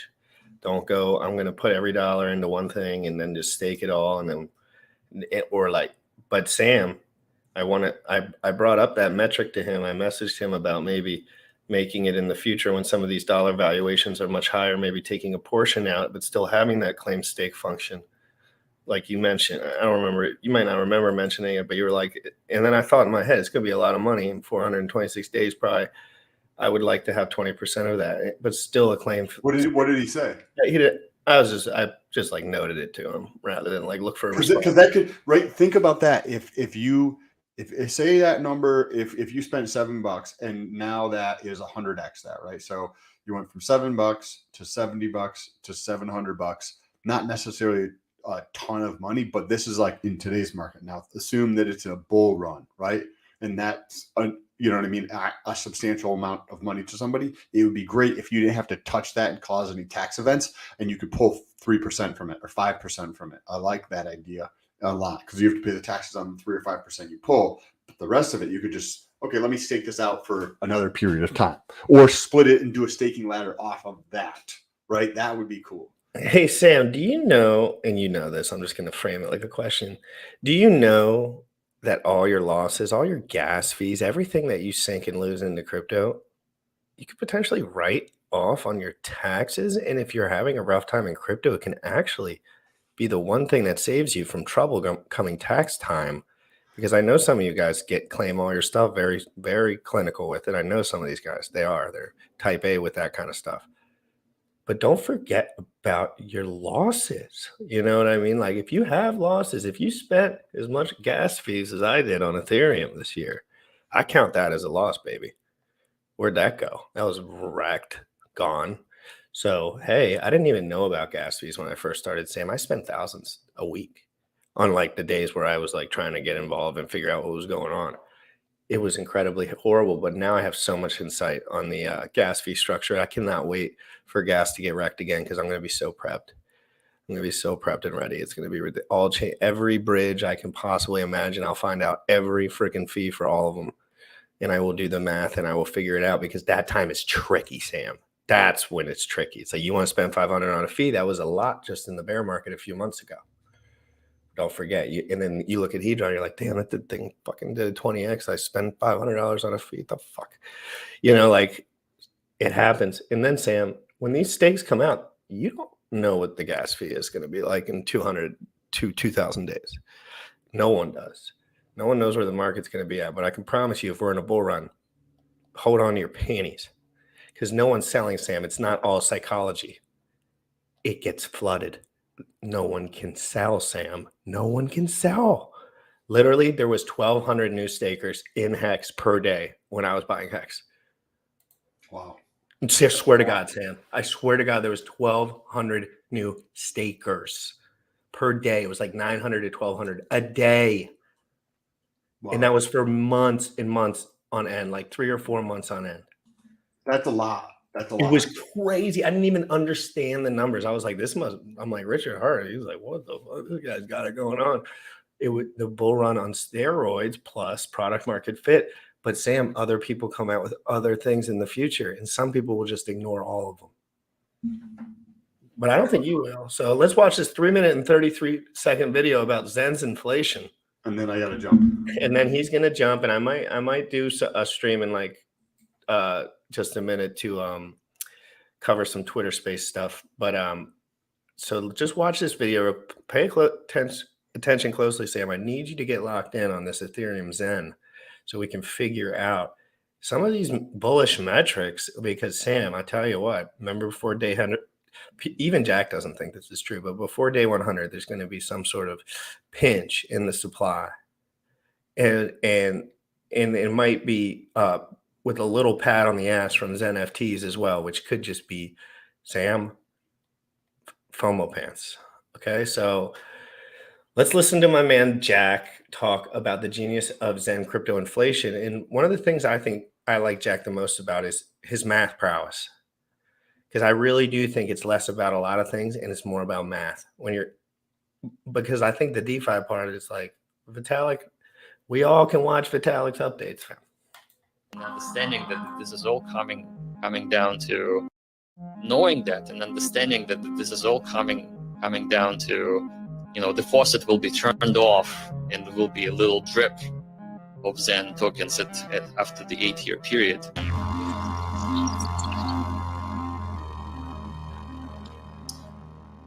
So On the question of inflation and why it is exactly 8 years. So 8 years is a range when inflation becomes minimal. Now, 8 years is a long enough time for the mass adoption to occur. Generally, the S-curve of an adoption, and you can Google it what S-curve means, happens within the first 2 years. So within the first 2 years, we're likely going to have the most intense growth. The growth or slowing down of inflation actually happens every day. So in the Zen minting formula, we have this amplifier that we call AMP. The AMP is 3,000, or that's just a natural number, it's an integer. Every day, we deduct 1 from it. So on the day of launch, it's 3,000. If you're minting on the day of launch, that means your multiplier is 3,000 exactly. Every day, it gets smaller by 1. So the next day, it's 2,999. In a year, it's going to be roughly 2650, let's say, roughly 2650. And you would have, if you're late to the project and you come to mint Zen a year after, you're actually minting about 10% less every day than you otherwise would if you were to join the first year. If you come 4 years later, then the 3,000 roughly will become 1,500 because 1,500 days has passed. And now for every day you're minting 1/2 of what you would otherwise would be getting if you were. So Sam, I want you to notice one thing real quick. These metrics, I'll tell you the metrics right now. So I did a 426 day or something right around there today for my Zen mint, okay? And I got roughly 7 million Zen or something for it, I think roughly. On day one, I was getting the same amount for 100 days. So there is about a 75% difference. If I did 100 days now, I would get very, very, very minimal comparatively to what I did on the first day. We're talking 60% less roughly. So this has moved a little bit quicker than I think originally Jack would have assumed when he was saying these words. So I'm just in Ethereum's gas fee structure, I'm telling you, it's not all the same. There's the maturity of the Zen crypto from design to implementation on Ethereum looks a lot different than the other layer ones because you're using so much more US dollar. There is enough money for liquidity providing to be an option. You know, on Binance and everything, it's just not the case because there's not enough US dollar moving and you can't get one-sided on an asset that's not valuable yet. So I think Ethereum, as far as value is concerned, if people were paying attention at the lower rates, the Ethereum Zen can do really crazy things in a shorter amount of time within the first 3 years, though, is what would be what he's saying. I would say within the first year. We can cover this in more detail. Yeah, you get off of here. I gotta jump. I got that other call. I'm right gonna now. stay on for a minute and just watch this video and say what's up to everyone, and then. But Enjoy, bro. yeah, let's do it. And Hey, thanks for showing me the liquidity stuff. I'm gonna get Jack on the show for you, bro. He loves talking about that shit too. He doesn't mind talking about that shit. He enjoys it. Very interesting shit. Peace out, bro. Later, guys. Enjoy your holiday. Have a great day. Peace. All right, let's finish out this video, guys. And I'm probably going to say a couple more things and tune on to that Twitter space if it's going on. I wonder if it's any good. Or to join the first year or the first month. And then obviously by the year 6, it's about 70% less. And then by the year 8, it's 99.99% less. So it almost doesn't make sense to mint anymore. It makes sense to stake and to buy. But it is still possible to mint maybe at the rate of 10 Zen per day. So 10 Zen per day compared to what we're seeing today, you just need to multiply 10 by 3,000, right? So 30,000 mintable today per day versus 10 at the end after 8 years is a significant difference.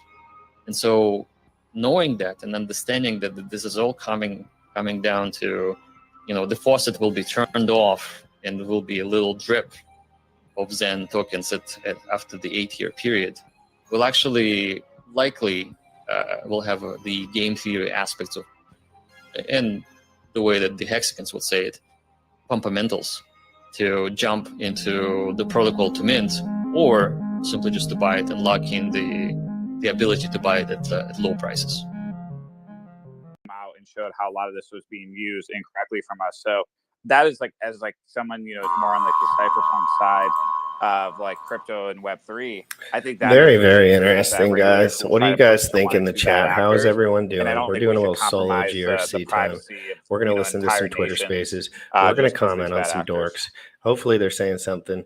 It's Yeah. called Binance Just Bails can I Us, jump in here very MetaMask quickly? F's Us, the Roundtable, I think that Mario, this is just a Chet, step Simon Dixon, towards Uncle full Chad. compliance with Let's hope KYC. Richard or I someone mean, comes. if Oh, I can't even listen to any Richard of if the he wallet jumps on there. providers So that we know are to Richard comply blocked with me. the upcoming, Dork. for example, European So legislation, maybe which is Bullish will MiCA. come save the day, but I I don't don't know think if you Richard's going to guys be in touched on there. it So I think in we're just this going to listen for a little bit and check this in out. this talk, but If he does, basically I'll it get a forces all backup these guy to come in players here to run or maybe I KYCs just get another Twitter. on certain level of Whatever. So transactions. do you think Let me pull this up it will here. become illegal for anyone to use a wallet that doesn't comply? Well, at least it will be illegal for service providers to provide them to European citizens without doing KYC. That's I know for there's sure, no without audio. Give me complying one at least sec. to the MiCA legislation. I mean, I don't know. Stop sharing. There is now a draft which will be voted. I think they postponed the vote to February or something like that. I mean, it will come into play. This is real. I mean, they will try. Of course, legislators in Europe have already drafted a law. There is legislation, and it's just waiting to become a law and to become enforced. So of course, there will be. I see Cantor next to you. Cantor, can we do a market overview right after Sharo, Kyle, and Jack speak? Just get your thoughts on the markets. Locally, macro.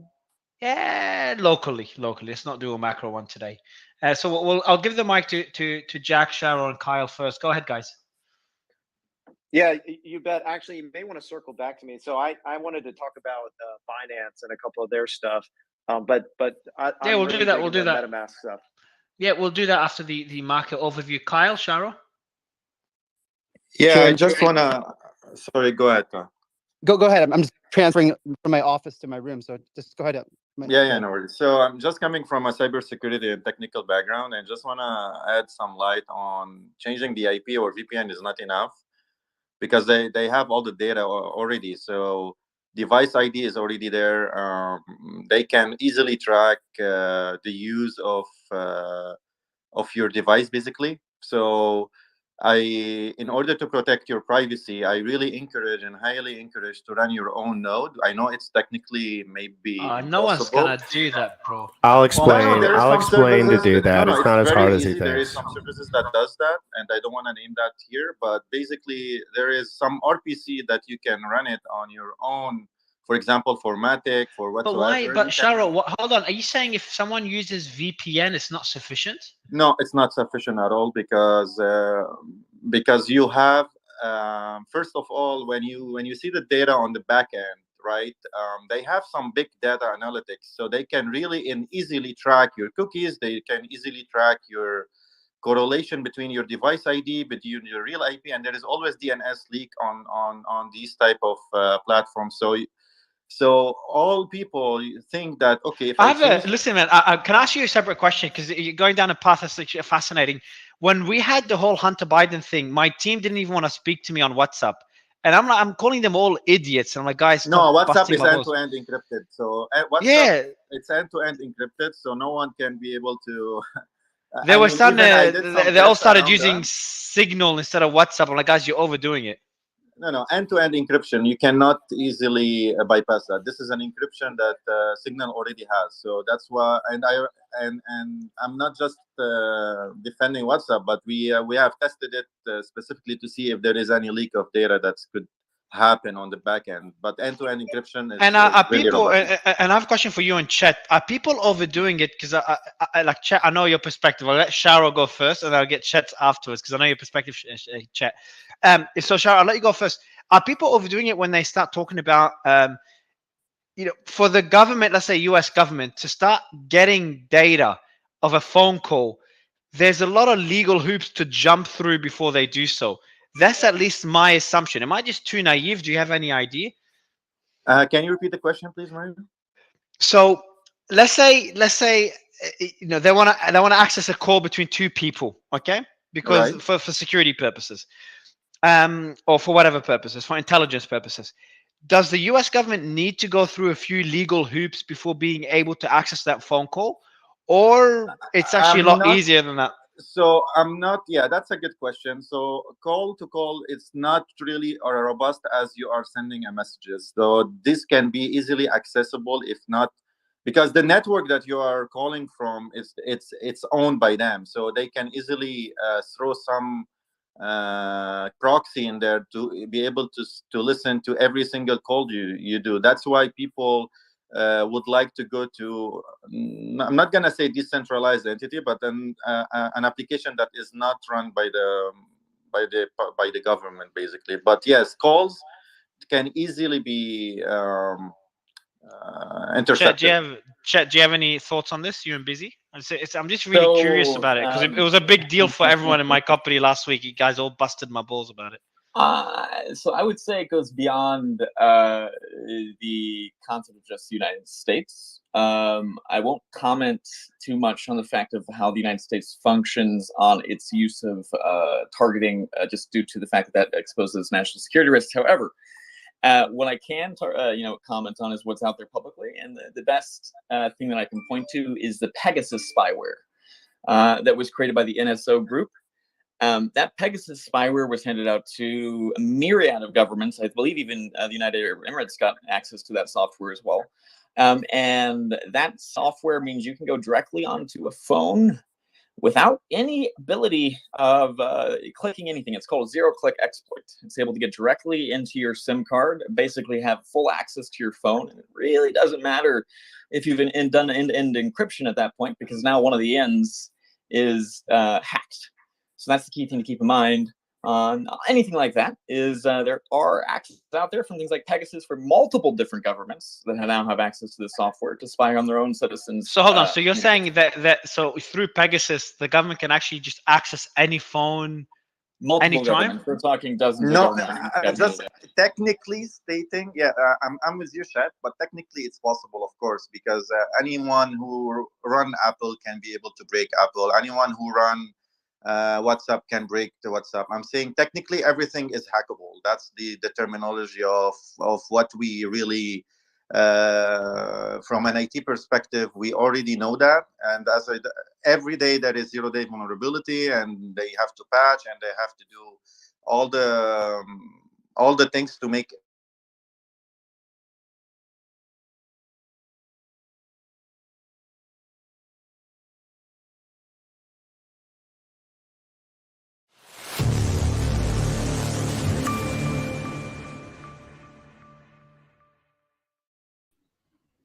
Hello. What's up, Jack? What's up? How you doing, bro? Good, dude. You're waking me up early with your crypto in the morning thing. You know, your morning is like, what is it, 11 a.m.? That's like 12:30 now. That's like -5 hours for me. I know. I try to get you up early because we got to make sure that everyone's staying sharp. I'm just joking, but no, I know it's awesome. Did you think I was so happy that Sam was excited about the volume there, because frankly, I can't find anyone who gives a rat's ass. Yeah, volume's important. I saw volume at 50 million when we had that first mega pump at 8x. It was 50 million a day. It was a lot. So can you tell? Did you pay attention to some of those metrics within Ethereum and Bitcoin? Or, I mean, I know that you weren't probably looking at them all the time, but at what point did you start saying, okay, well, there has to be some real money here? Did you ever really start paying attention when you were maybe a little earlier in your journey, before you maybe like saw all the stuff, the big like numbers and stuff? Did you pay attention to those metrics, or was it pretty much no one gave a shit? You know, we didn't have the tools back then, like the tools we have now, like Dex Screener. So it was impossible to see anything good. A lot of it was OTC, and obviously Mt. Gox was like a big thing. I was lucky not to send any money there, but I did get an account there, and they even sent me that little key, that one-time password thing, but I never used them. So when they killed over, I was happy not to lose any money. So that was a good thing. But that was pretty much the only kind of like place to go to check the volume. And I also remember there were, I think Coinbase came up. And what's really interesting to me about Coinbase is that the Bitcoin price was always different on Coinbase. It was like lower or something. Just So like it was just a hair off, but a good amount. it was a good amount. It was like 3%.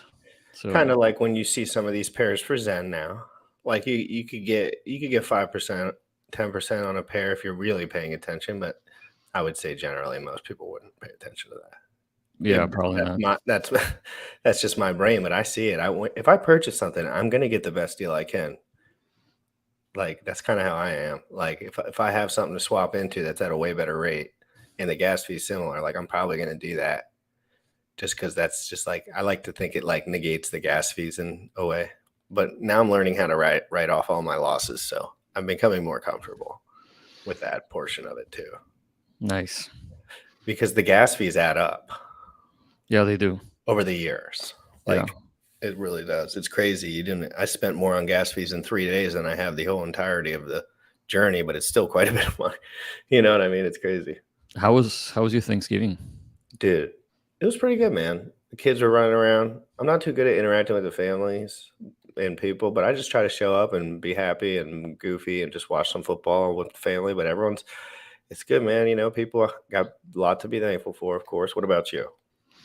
It was pretty great. I mean, you got kids running around like you got a big old situation with a bunch of different people, or is it mainly just like a, you know? So I have 3 kids, and my wife's parents are visiting. So it's like literally 7 people running around, and the food yesterday was so great. I was focusing on not overeating so that I can try everything. And I think I did a pretty good job. Like I actually felt like I'm not, have to crawl away from the table for the first time, like since, many Thanksgivings. When it comes to these security things, Jack, how much should a person care? Because I feel like if there was a person that would care, you would probably be on that list of people that would like some privacy within their business, if possible. What do you think for the average user? All these MetaMask things, RPC settings, your IP address, everyone that I know, it is not super clean. Like people can look at their stuff. How much does this matter as we move forward? Like for guys like me and maybe the crowd that watches this show to keep this stuff into consideration? Well, I think it matters a lot. But what's really important to me is something like this. When you have security, you have a choice. When the security is taken away from you, you don't have a choice. So I'd like to make my own choices. And I'd love for people to make their own choices, whether they're right or wrong choices. But at least it's going to be their choices. So I don't like the centralization, big brother, trying to enforce the rules on you because you're an idiot or whatever. And I also don't like guilty before proven innocent. And whenever somebody's tracking you, it almost feels like whoever is tracking, assuming you're going to be guilty. I mean, there's no way. And you could be doing something unrelated that you're unaware of, and they'll put you in the same category, whether it was anything to do with the original process of what they had going on. Like, if they want you down, they're going to look at everything. But it's the wanting you down part that's like, they don't want everyone down. But if you're making a huge impact and you're not cooperating, there's something to be said about that. But we see it in DeFi. I mean, how much liquidity do we need before they actually give a rat's? But I don't know.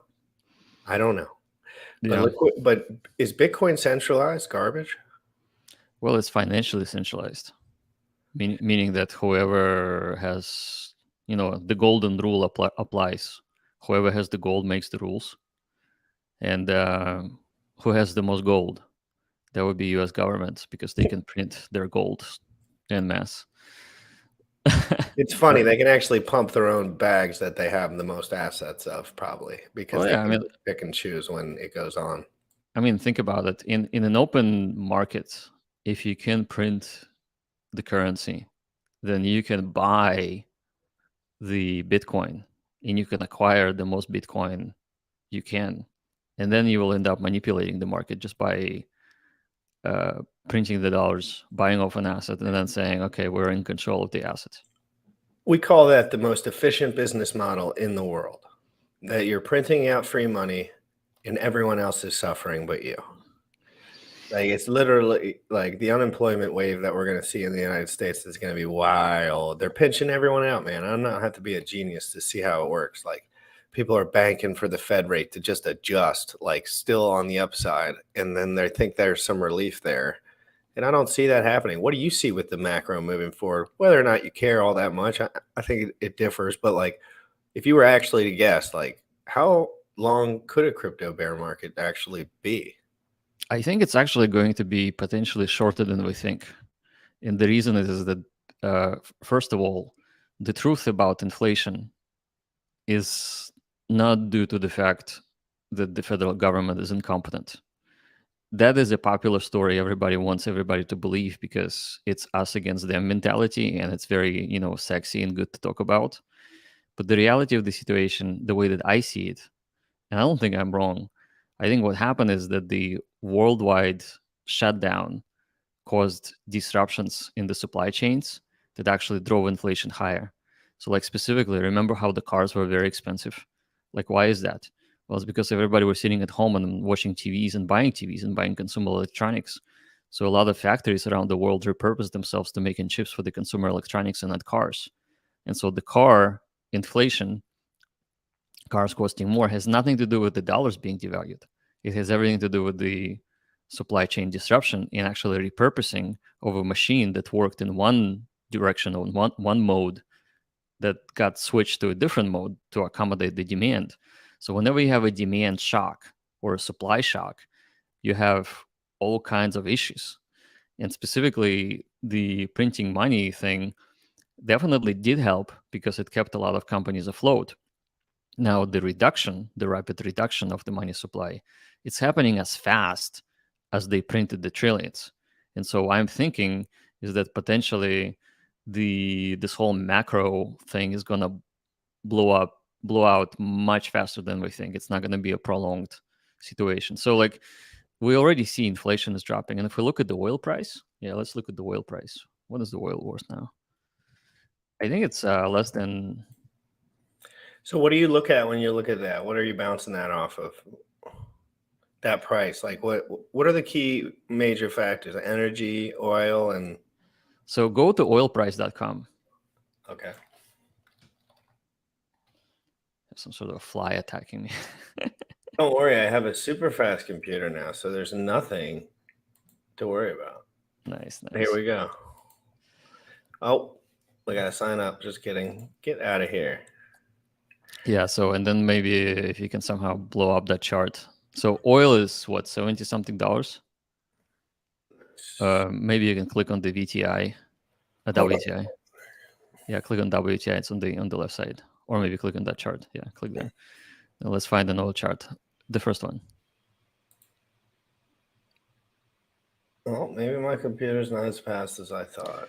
Motherfuckers. Well, there's a chart. Here we go. It's over here. It's over here. Yeah, switch to 1 year.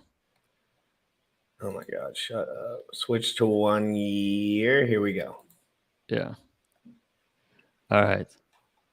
So what do we see?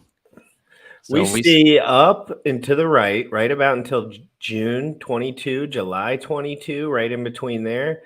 And then we see down to the right ever since, looking kind of like Bitcoin and everything else. Right. Double top right here too. Look at that. Maybe a little stronger on the first side of this one. Right. So what does oil have to do with anything? It's a great macroeconomic indicator of inflation.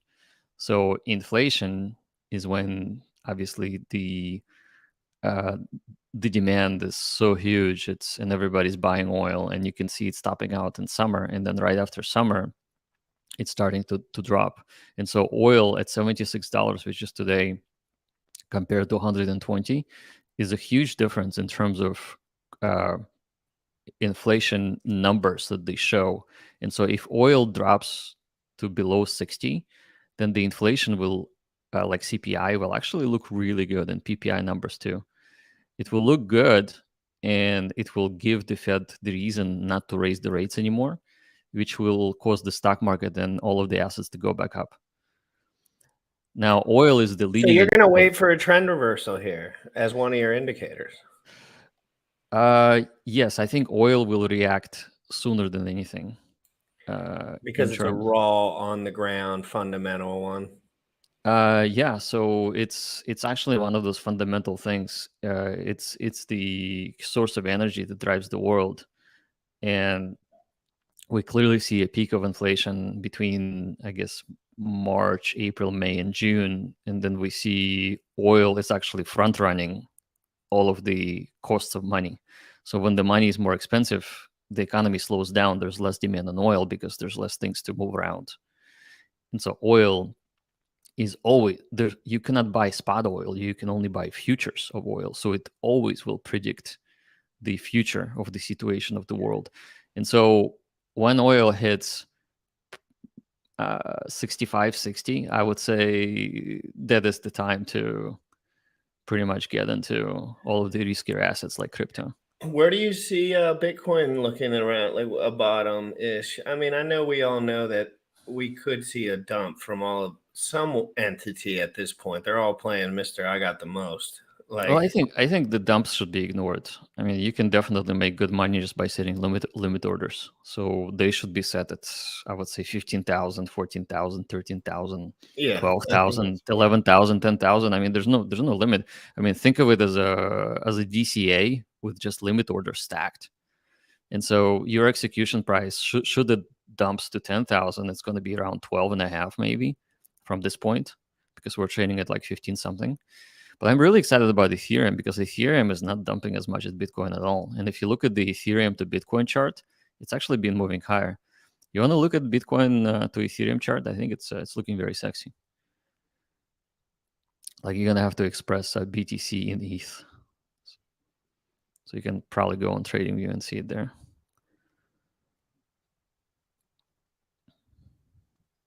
And you're muted. Son of a gun. All right, so here we have the Ethereum BTC chart, and so from what I've seen from Ethereum, you see, just look at the upward trend that you see here, and what are we on the candles here? Yeah, and this is 2 years, by the way, to 2020 plus. Ethereum has been in the black every quarter. So like ignore this. This is like something special. Let's just look at the last 2 years. All right, so we'll look at like this. Yeah, like right there. This time frame, or maybe even further out. So start at 2020 when COVID happened. So because we had the DeFi summer. So DeFi summer is when a lot of activity on Ethereum just basically spiked. And this looks good, right? In terms of even now, I mean, you're thinking in the bear market, you would be doing really well on Ethereum, just in terms of Bitcoin. So Bitcoin has been. Oh my God, yes, 5 to 1 roughly. Like I think it comes out to 3 to 1 to 5 to 1. Yeah, and if you look at all of the Fed action, so Fed action really started, I guess. Well, that flat top that we see, nothing happened to Ethereum in Bitcoin terms. Nothing did. It actually just kind of just pushed up against it. And then we saw the mass deflationary event. Yeah. In my opinion, could have happened in the bull run, but they didn't want it to happen in the bull run. Who would have wanted it to happen in the bull run? Nobody. It's better to happen now so that they can take advantage of it and use some of that pressure to actually benefit the system rather than just doing it when no one's selling and everyone's buying and all that craziness is going on with the fees, all that stuff. I think it was a really clean merge for the Ethereum network. It certainly was. And I think we timed Zen launch very well right after the merge because we let it cruise for about 2 weeks. And then 2 weeks later or 3 weeks later, we launched Zen and it burned everything up. Right. And then you see gas fees, you see things like this sustaining a decent rate, although they're still cheap. Like I actually minted some Zen today, and I think I got like a 33% rate to the one that I did within the 400 range, but I did it like really early on because there's a big gap in C rank. But seriously, there was a lot. I made a lot less than I did on my other ones, which was nice to see as a rate, you know. But the gas fee was roughly $3 for the mint, and I had no issues. Yeah, I actually had a Thanksgiving mint It was a 20-day mint that I started just in the beginning of the month. I think it was November 5th. So I minted maybe $5,000 worth of gas. And it came due last night. So I had to pay maybe another $2,000 or $3,000 worth of gas to claim it. But I think it's 4x or 5x from that point, because I was minting only on weekends. So I was minting for like $2.50 per wallet. It's pretty wild. It's pretty like related to the work rate, like that it actually takes to like accomplish the goal, like for the without the time variable, right? Like if you're going to play within the 10-day range, 20-day range, you're not going to see any of the inflation or like, but you will see fluctuations in price and gas fees within that time. I think if you are going to mint, do not be dumb and do it when gas fees are wrecked. You can do it now. Yeah, and by the way, what really works too is that, like, let's say that you want to stack up some mints, you can just set your advanced settings in MetaMask to be 11 or 10 GUI and have it wait on the blockchain to execute. So comes the weekend, it will execute. You don't have to wait for a weekend specifically to turn the computer on the weekend. Like I had mints starting on Tuesday when the gas prices were 30, 35. And then they would drop to 10 on the weekend, and all of my mints would go through. So just automatically, which is kind of like a limit order on the gas, which is pretty great. No, it's beautiful, man. Hey, I mentioned when the dollar valuation of some of these end mints comes out to be higher, is there any way that in the future we could have a claim and stake function, but like for a portion? Or can you already do that?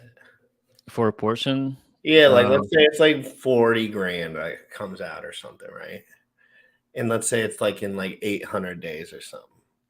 And at that point, let's say all my money situation is a little different and I'm just looking to kind of stay off the books, as we say, you know what I mean? And I might want some of that. It depends on your situation, but if the dollar valuation gets to a certain point, I think there would be more people that would stake a portion and take some out, and that could be a positive externality. But I was just kind of spitballing. I don't know what's possible and exactly how you guys do all that. Well, what is possible? It's possible, I think, to specify the percentage. So you can have some of the Zen drop in. So you can say 50% drops into my MetaMask and 50% gets staked. So that's certainly possible. 25, 50, 75, 100, kind of like it does when it pulls from the LP pool. Yeah, like I mean, you can set your percentage right on the web form. So it takes. Oh, you can do that already? Yeah, it takes a percentage. Well, Jack, you're a genius, bro. No, just kidding. You're wrecked, pleb. You're a vampire. That's right.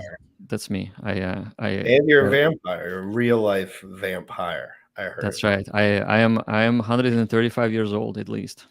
And he's trying to break Ethereum so none of us can play anymore. That's right. Forever. That's right. It's I'm gonna pee in your sandbox forever. Yeah, I know. I can imagine some of the numbers. We pulled up all the cryptos that I had, right? I can actually do it again. And just while we're ending, I think I got other cryptos than this, guys, but they're not cryptos that I would buy for like, I don't know. These are just the major ones on my watch list that are like important to like kind of how I trade. So I'll pull it up right here. And Zen just sticks out like a sore thumb. It really does. And the metrics that do stick it out the most for guys like me, what am I looking at? What's going on today? Most people just look here because they're stupid. But what you're supposed to do is look here. The ratio of the volume to liquidity. Volume, liquidity, and then the amount of transactions that are occurring. Because you want to see what sticks out like a sore thumb. There's something in here with $415,000 in liquidity, and it has a good amount of transactions. It's very new. And it has $242,000 in liquidity, but look, the volume number doubles that liquidity number. There's a lot of fees to be earned here with a little bit of stability. But again, having a lot of the Zen supply at one time is kind of the moneymaker of Zen. So providing liquidity can be a little bit weird, but people are doing it. I can promise you that. By the way, have you looked at the coin market cap? Because they have an interesting breakdown there too.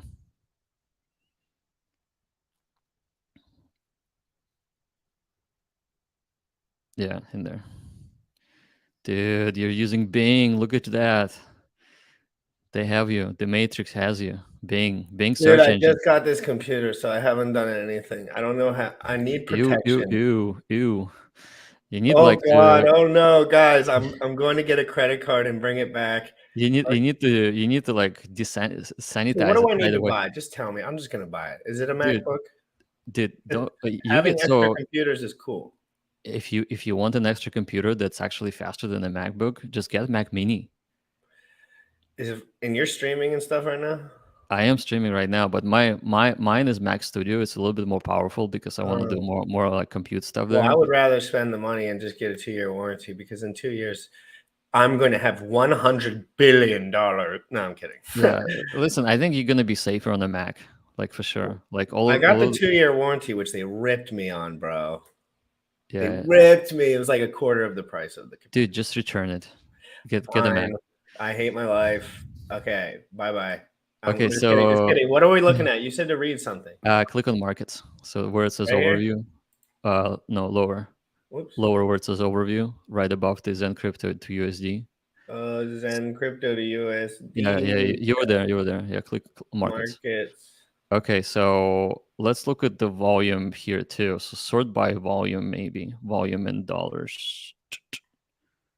So we got Uniswap, Zen WETH. Hold on one second. Hold on one second. What the hell am I looking at? You're looking at Uniswap plus all of the centralized exchanges too. And this is CoinMarketCap. Okay, so basically, what the fuck? So let me tell you one thing right away. Uniswap version 2. You see how it says 4 million? Yes. So I believe that to be incorrect, but everything else is correct though. Yeah, what's up with, dude? I'm going to ask you this question. Is there a way for users to swap out a Uniswap V2 without doing anything other than just going to a different like front end, or is that just automated? Like, how are people providing liquidity? Can you only provide liquidity on V2? Like, how do you? You can. You just need to visit the special URL, but you're not going to be able to. They have a different formula. Like, you will not be able to adjust your pool size or pool boundaries. Like, it's all automated. It's basically SushiSwap or SushiSwap. Yeah, I know, but why don't I see the liquidity and I see that there's volume, but I don't know how to trade on it. Yeah, I'll have to find it, but it's weird. It's I've asked many people that question too. It's a weird little thing that goes on, and I don't like weird little things that I don't understand. So we'll figure that out. I do think this number's wrong now that I look at it. So yes. Should we just ignore it for now? And yeah, ignore the top one, but look at the Gate.io and DG Finex, MAXE, and all that stuff. Look at all those numbers. Yeah, we're talking crazy stuff here, guys. So what are we looking at here? I don't know exactly what these depth looks like, but oh, I see from the liquidity depth. So plus 2%, minus 2%. Jesus Lord, is that liquidity? Yeah. So Gate.io has a lot of liquidity. What the hell, bro? And it has the top liquidity score as well. So they just have a lot of Zen trading there. Do you have any idea why? Yeah, just the degens are trading. They love that stuff. I don't know Gate.io. I mean, I do now. No, I do now, but I'm thinking in my head, like, what, that's a lot of liquidity over there. Is that do you know what region of people generally? It's mostly all Asia. And by the way, if we go right now to Gate.io, they have a free chart that will show you the volume. They'll show you the volume of just click in there.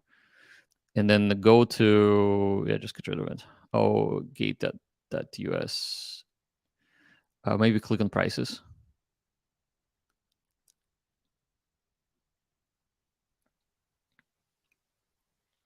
Okay, it's probably you need to maybe search. See, there's a search little spyglass thingy down below, in the middle of a page. Well, that works too. Yeah. Okay. So I get rid of it. All right. So this is the view into USDT's end. So it looks like they use USDT over here in this yeah. action. So look, so what I like about this is that they give you an order book thickness indication, and you can actually see how people are trying to trade Zen. And I think somewhere you can even look at the history of trades. I'm not sure if this site actually shows it, but somewhere like I was able to change that view and I could see everything. Well, here's the order books right here. So we got bids, asks, all trades. Yeah, there we go, trades. So look how quickly this thing is happening. Oh, jeez, dude, you're gonna mess me up, brother. Well, it's. I mean, it's. No, I get so excited because what is it all about in crypto, right? Volume. And it's not necessarily how you make money, but users, I guess, would be the best way to use it. But Zen really makes it so you know what's a user and what's a not user, right? In other things, I don't know who's got $100 billion and who's making 16 grand a day providing LP and who's doing what. I got no idea. But in this system, I know you really can't do as well as anyone else unless you just have thousands and thousands of dollars in Ethereum that you're just willing to keep going with. And frankly, there's not that many people in that position, but there's people that can, and the rate really declines quicker than the whole 8-year thing is starting to piss me off. I know it's true, and I know the math sits there, but I think it kind of diverts people from the point of what they're actually trying to look for anyway. Because what people are going to see long before that time, within the first 3 years, like you've noted, is mass appeal, right? Is mass usage, is mass in this system. So I think some of these trading metrics are absolutely interesting with this product in particular, being that it's fair. And that kind of keeps me to look at it, because other things I'm like, yeah, I see it, but I can't get to the bottom of it. So potentially with this, I mean, if we look at the 24-hour volume, and we can see it on the top, you can see it's $530,000, and this is just one of the 10 exchanges that's popular. So like if you look on the top right there, you can see 526 maybe 24-hour volume. $528,270 in volume, and that's just one. That's just one. So there's people mention the centralized exchange thing, and then I remember you did a video on it. I watched it before the show, but I can't remember what you exactly said. Now that I bring it back up, can you do a little repeat on that, because people were immediately, I bring up. Yeah, I think what I said is this: in absence of bridges, when you're dealing with multiple chains, you can use a decentralized exchange to actually convert Ethereum to OKT, for example. And OKT is a token that lives on the OKX chain, and they will do that for you, and you can go in and out to the conversion. Don't even have to trade. I mean, you do have to make at least one trade, but it's safer than a bridge, for example, because the bridge can get hacked. Of course, they can go down, but they're not asking you to lock in your money. Somebody else is locking. Somebody is locking it. And so this, yes, like what everything you're saying is so true, and I really hope you guys are understanding what he's trying to say in the chat, because it really makes perfect sense. I kind of already knew what he was saying, and I just want to see volume, right? But I want to see fair volume. It's the whole fair thing that really catches me, because it's like, I don't care if it's traded on a centralized exchange. I don't share anything. So I care about how many dude has one of it. So let me tell you something that's interesting. Mm-hmm. Let's say that on this exchange, which happens to be one of the more popular exchanges right now for Zen, there is a spike in volume and there's buying pressure. And given that it has the most volume, it will actually bring in the people who will try to arb the price on Uniswap as well.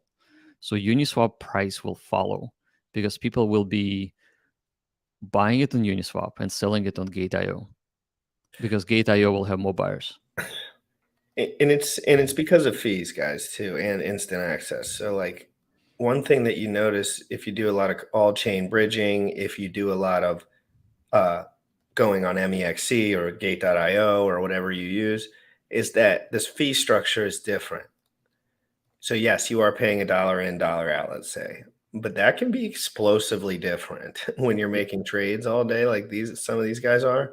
Well, the point is, like, if we were to compare this to a coin that isn't traded on a lot of centralized exchanges, all of that volume gets added up, and it actually makes price a little bit more stable, just because there's more opportunity for people to bring the prices higher everywhere else. So like Gate.io could have a campaign advertising Zen as a trending trading pair, whatever. I mean, they could do whatever they want. If that happens and the buyers come, just due to their marketing action, that will bring Uniswap prices higher too. So you can be staying on decentralized exchange and still enjoying the price action just because somebody else is working for you doing the marketing. And all you got to do is send it, right? And the send's not super expensive, guys. So if you're doing it right, like if you want it all, do your business, send her home. You know what I mean? Say, and then you can go straight from fiat there too if you don't want to get it all sloshed around. So I think everyone's really excited with what you're talking. This is exactly the kind of content that guys like me are looking for. Jack, as you can imagine, I don't come from a financial background. There's not a human being in this world that has taught me one thing in person that has any relation to this material whatsoever. Well, that's what's so great about YouTube, is that this information gets produced and you can learn for free rapidly. You just need to want it. That's all. The dopamine, but that's what a lot of people struggle with, is that keeping their dopamine structure intact, because they can't focus on the right things, because they're focused on sexual pleasure, they're focused on leverage, they're focused on video games, and they're focused on things that take up real energy, real human energy. I tell people all the time, sometimes I don't have the energy to mint, but I know that it's a good idea to do so at the time. So protecting your energy is very critical. Something Jack probably does very well, because I can tell. Well, you know. Well, I think one of the tricks that I learned is limiting context switching. So human mind is not really made well to context switch, like meaning that if you're doing this one thing and then all of a sudden you're trying to do 3 other things, you will be poorly performing in all of those things, but you would also be taxing your attention credit. So in the future, at the end of the day, you're going to be just completely retarded. May as well just turn on the TV and and pass out and on the couch. What happens. It's overload. Your human mind is meant for you to just do something and get good at it. I can imagine dudes back in the day, they weren't diversifying whether they should learn how to stab a tiger or pick berries. Like they were like, we got to learn how to stab a tiger. Yeah, if you make the wrong decision or you specialize in the wrong thing, you're dead. I mean, your genes is basically selected for you to be specializing in things that will drive your survival. And people spend their whole lives, their entire lives, chasing something in an excellence form that has no merit. That is not putting your energy in the right, and it's an energy loop, and you lose all your energy doing things properly, but you did the wrong thing properly. You did the wrong thing properly. You studied how to put fences in the ground or whatever. Like, it depends what you were doing and how old you were, like what kind of career you wanted for because back in the day, if you were doing fence stuff, you were crushing it, I'm sure. And now software has no overhead, right? So that kind of brings all the greatest minds together. It's really interesting, the time that people spend doing things that I can't spend time doing it. I just don't even know how. I had to quit my job. I had no choice. Yeah. Dr. V-Ray, the absolute man with a plan, the South African Zen warrior, Dr. V-Ray, our favorite doctor. And thank you so much, Piers. Piers.eth. These are CITM education every single day. I'm learning a lot today, which is fantastic, because I've been getting attacked nonstop on the internet. So having a time where I can just talk about the markets this is what I want. My whole life is the only person that can ruin my career is me. Like, no one else is going to ruin my career. Richard's not going to ruin my career. No one's going to, it's me. But I can get my attention stuck on the wrong things for long periods of time, right? And that's the big trick. So I got to keep bringing guys like Jack on, because everyone else was trying to, I invited 11 people on the show this morning, Jack. 11 people. That's a lot of people. Did they all come? Nope, none of them even answered. Because they're scared of what another man might think of them. and they're worried that my association with me is some sort of threat to their future. And I promise you that mindset is the exact thing that is not going to make your future bright. Because if you want to be real about it, you got to be all the way real with it. Like, I want to be the most non-biased content, educational content on the internet. That's what I want.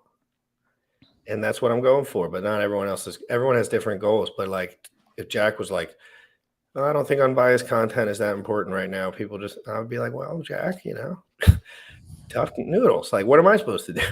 Like, so I think it's awesome that you're coming on here. Teach us about oil. Teach us about, that's so interesting. The volume over on that centralized exchange has direct proportional value comparatively to the DeFi version, just because, and even more due to its weight comparatively. It was what kind of you were saying. That concept, does that hold true with everything?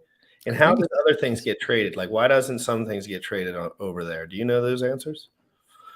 Something like what? Anything that's DeFi that's not traded over there that has any volume, I guess, would be but like Hex, for example, would be the glaring one. Well, I think they care about their marketing and they want to look good. And sometimes they just make choices what makes them look good, no matter what. So Hex is controversial, and maybe they just don't want controversy. Maybe. It is controversial, that's for sure. And I just think that I want to know if layer 2s can scale, and like, but some groups of people don't like to really have that conversation, right? And some groups do. Like, you're open to understanding that Ethereum's not bulletproof in every single way, I'm sure. But neither is anything in this world. But you hedge your bets on the best horses. And the cool thing about Zen crypto is that it's on all these chains. What the heck? What if one of these chains gets dominant? What if Pulse Chain gets dominant? What if Zen's on there? What if the gas is burning at a rate that we just could have never imagined? Well, when we were designing this, we were all about choice.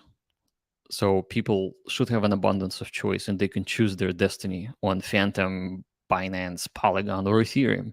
And that's a choice that when people are given choice, the amazing things blossom.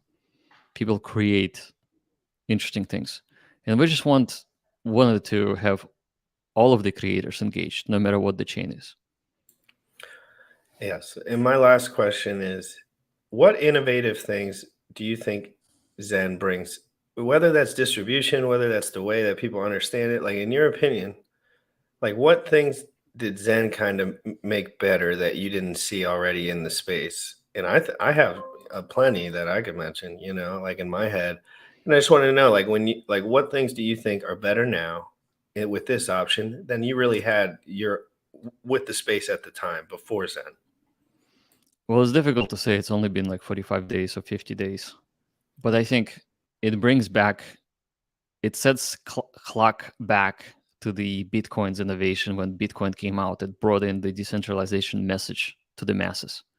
But there were no masses to listen.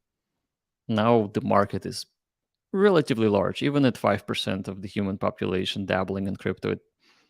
Back in the day, it was like 0.000000001%. 200 people on bitcointalk.org. By the way, I have an account there. I just recently logged in. It's like 2010 profile. You should tell them about Zen. Those people, yeah. Yeah, you should be like, hey, you guys hear Zen? Get out of here, you piece of crap. I found my old message, and that message was saying, hey, join my Litecoin pool in my company because we're mining Litecoin right now. Dude, was mining Litecoin profitable at that time? Everything was profitable.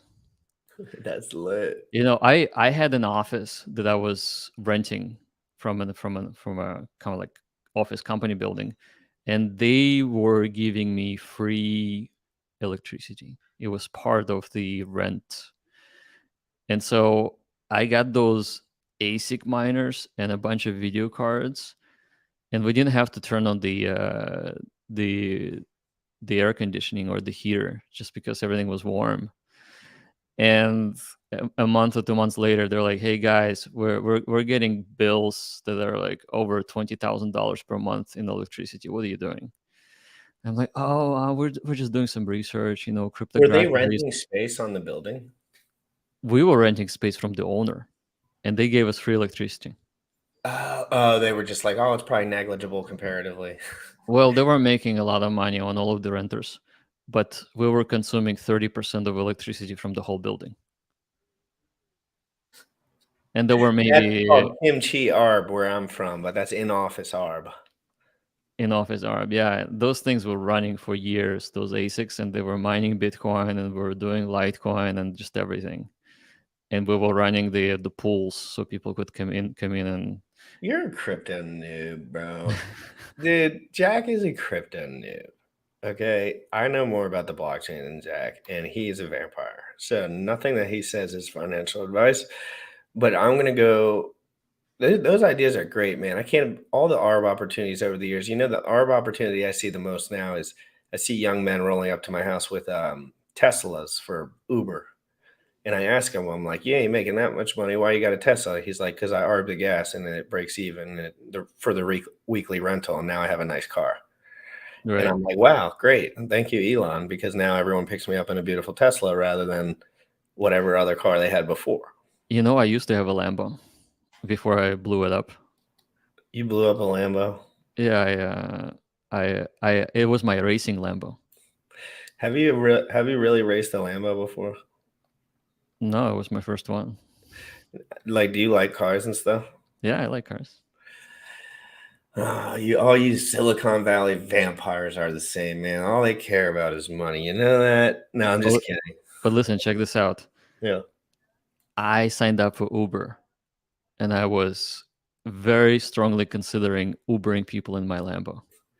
That would have been good for content. Hey, if you do get a nice car, since you probably don't care anymore, I'll come over to your place and I will do some Lambo Ubering, make all the content. We can maybe get some Zen stickers going.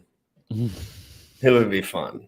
I want to have some fun in a Lambo, GRC style. Hey, I was too drunk but somebody offered me a Lambo drive when we were in Vegas. I was like, I ain't driving no Lambo, sir. I'm under the influence. Not a chance in hell. You ain't going to get me in Vegas driving no Lambo.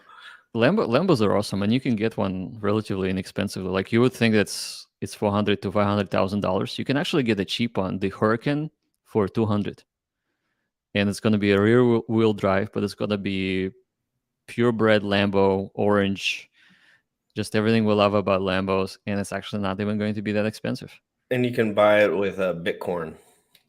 And or you can buy it with unfair crypto probably at that point. So I leased mine. I leased it, and I was paying, I think, $3,000 a month for 36 months. And then I sold it once I blew it up, and then I fixed it. I sold it to a dude in Vegas, and he paid me so much money for it, where I had the $50,000 back after I closed out my lease. So my lease would have been costing me $100,000 for 3 years, but he paid me an extra $50,000. And so my whole rent lease situation with the Lambo was only $50,000 per 3 years. You were doing all the ARBs before they got popular and people started doing them on Twitter. Now I wish I kept it, because I think it would have went up in price. What year was it?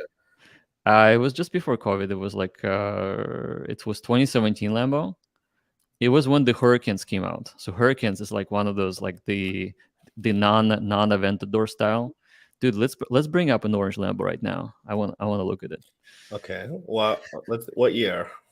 It doesn't matter what year. Just type in orange. Is yours gonna come up? Probably. Yeah, it will. Orange Hurricane. Ooh. Orange. Guys, Hurricane. just know while I'm pulling this up, and it's coming up right now, my neighbor actually hit his girlfriend's car with a crowbar last night and then got arrested by 8 different police officers, guys. So if this rolled up my street, Jack would be murdered. Yeah, so that's like you don't see this shit around Bmore too often. So the one on the very left, that's mine. This one right here? Yeah, or that one below. Yeah, that one. That thing looks like a sleek little zipperoonie. It is a zipperoni. It's modeled after a jet. So like the interior looks like you're flying. That's something else. That's not the Hurricane. So like the doors like this. That one has the regular doors. This one right here. No, no, Oh, no, I no, no. see. That one has the regular doors. But did you have the suicide doors or did you have the regular? I did not have the suicide doors. I I actually don't don't think like I would them. want that option either, Yeah, frankly. I tried one before, just like from a friend, and I keep hitting my head on it. Well, I'm a shorter guy, and I just know like I like being able to reach everything without moving. Yeah, and And also you kind of like when you sit in it, you have to do like this back bend to get in. Yeah, that one in the middle, that's mine basically. I like this one right here. Yeah, that's the one that I had. It's That so thing is sleek and like. it's so sexy, So how fast did you go in this vehicle? dude. Very fast, and my brakes failed. What? Yeah, I burned. You're a vampire Lamborghini on the. What? Your brakes failed. So what happened? You just had to wait till you slow down. And no, I slammed into a pile of gravel. Gravel saved me. Did you get any negative press, or was it all good press? No, it was very exciting. I bet. Were your friends? What's your wife think about all that action with the Lamborghinis? She's like, okay, well, you're not dead. That means it's good. You probably got a better chance out there just on the track. Yeah. anyway. So I went to the shop and I yelled at the shop owner, the one that was prepping the Lambo for the race, and I'm like, guys, do you not know I'm taking it to the Laguna Seca to race, and you have installed the consumer grade brakes on my car? Like literally the 3 laps I made, brakes turned into plasma. Like they disappeared. And so eventually I swapped. You weren't ready. The car were not ready for me. The car wasn't ready for Zen crypto. I mean, unfair crypto. I mean, Jack. You know, we should have a Lambo and just put the unfair crypto on it, like the words unfair crypto. Do you know like exotic car people? I got an exotic car rental dude that lives out there. That I met him in Vegas. He's a friend of all of ours. He does a lot of rental stuff. It's called Hexotic Rentals, I think. But anyway, so what if these guys like Zen crypto? Which ones? These Lamborghini salesmen. Dude, I don't think their mind is set in too much whiskey. I don't know what it would be, but I mean, hey, money talks, right? So if I don't know exactly how it all works with all that stuff, like, is it just all natural? Like, nobody has enough kinetic energy to outpace real innovation, right? So if you can kind of do both and just lay it out there but obviously let people know, like you've done a lot of letting people know, but it's not like there's some like FTX was all over the Super Bowl commercials. I remember the Super Bowl commercials, everybody and their mom. I was working at the time doing sales. Everyone was telling me they were buying FTX. I was trying to teach them about Hex, but they were like, nah, this FTX stuff is the shit. And I was like, oh, I don't know about that. But anyway, Jack, I am going to go. Who are you rooting for in the soccer game? Well, my team has lost or have well, the USA is playing the Argentina is playing. I thought they were playing England. I need to get back into it's at 2. It's like in 30 minutes. So if you want to watch, it'll be. Oh yeah. Wait, who's playing? England versus USA. Oh, cool. That's what my person I'm talking, watching with today. Well, I'm going to go over there and watch. I'm going to drink a brew. I'm going to not look at Twitter, and then I'm going to get right back to Twitter and right back to staring at everything in the charts, because right now, my whole life has come to the point where there's an opportunity here. If I watch oil like a hawk, I'm just kidding, but I'll be watching oil and all these indicators. And, trying to get in some good spots at the bottom. Being that this is my first cycle, like real cycle, I think it's an important opportunity for me if I'm going to be studying every day anyway. Try to get some good buys in and just keep them in for good. Yeah. So if oil sits under $70 a barrel, it will create the PPI and CPI inflations more favorable for Fed, which will actually cause the market to front run. So oil is a pre-indicator. Pre-indicator. It moves the opposite of all of the crypto assets and the stocks and everything. So if it sits below and there's no geopolitical events, and by the way, right now with Russia, they're trying to cap the oil. Like they're trying to tell them, we will not be buying your oil above like $75. That's actually is driving the deflationary force too. It's really incredible, but I do believe crypto innovations that are new can have different trajectories than the rest of the market. But basically, everything with dense liquidity is stuck and bound to anything with just about that liquidity between the average buyer and seller anyway. But that's new cryptos can do dynamic things because they're new and the liquidity is low. So volatility is a risk, guys. So do not, if you don't understand V3 liquidity, like, you guys to chill. You have to chill. There's not one video I'm going to send you that's going to, I figured out V3 liquidity. No one told me about it, right? It's because I clicked through it 150,000 times on ETH-POW where there's no fees. So then I learned it, right? But imagine if I was like, Jack, you send me a video on V3 liquidity, then I put all my money in V3 liquidity after I watch the video. It wouldn't make sense, right? You have to be in a position where you really understand those numbers within the pool. And if you're not in that position, just be a holder and a staker and a minter, you know, like, just, that's a better way to be. V3 liquidity will get you lopsided. And if you don't understand what's going on, you're going to feel like you got wrecked. And it's not really, it's just, you got to know what you're doing when it comes to V3 liquidity. But V2 liquidity is still good to go, in my opinion. If you're more new, that would be probably the better version. Sam's going to be, if you see the liquidity triple, just know Sam won't be on the show tomorrow. I'm just kidding. He was so excited about the volume to liquidity ratio that he's like, I gotta go. Well, you should tell him about this the decentralized exchanges too, because it skews the well, if he stayed on, but he's such a meathead. But thank you, and I am going to translate that information right over to him right away. That was thank you so much for your time today. You taught me a lot today. You know, sometimes we just go back and forth, but some of these oil, you don't always know what I know either. So you bring up these oil things. These are things that I've never even had a moment with an adult to talk about. For example, I didn't know you were going to buy Windows. Wow. Jesus, Lord have mercy. I need to go move in with Jack, and I need all access to his Lamborghinis, guys. Crypto in the morning, every single day, 11 a.m. Eastern. You should not be doing anything sketchy with your money. I do think we have more pain coming. I think everything is insolvent right now, but some show it and some don't. That doesn't mean they're all going to be gone. It just means it's not the greatest time to leave your cash in someone else's custody, because things can happen behind the scenes, and I don't feel like sniffing it all day trying to figure out what's going on. But trading on a centralized exchange and getting the heck out of there, I do that all the time. It's not an issue. Like, that's never been an issue. I've never worried about sending, other than you know, them looking at all my shit. But anyway, crypto in the morning. Jack, great to see you. Thanksgiving, future of crypto, DeFi summer. Let's go. Let's go. You already know what time it is. Crypto in the morning. Crypto in the morning. Crypto in the morning. Waiting on phone. Crypto in the morning. Crypto in the morning. Crypto in the morning. Crypto in the morning. Crypto in the morning. Waiting on phone. Crypto in the morning. Crypto in the morning.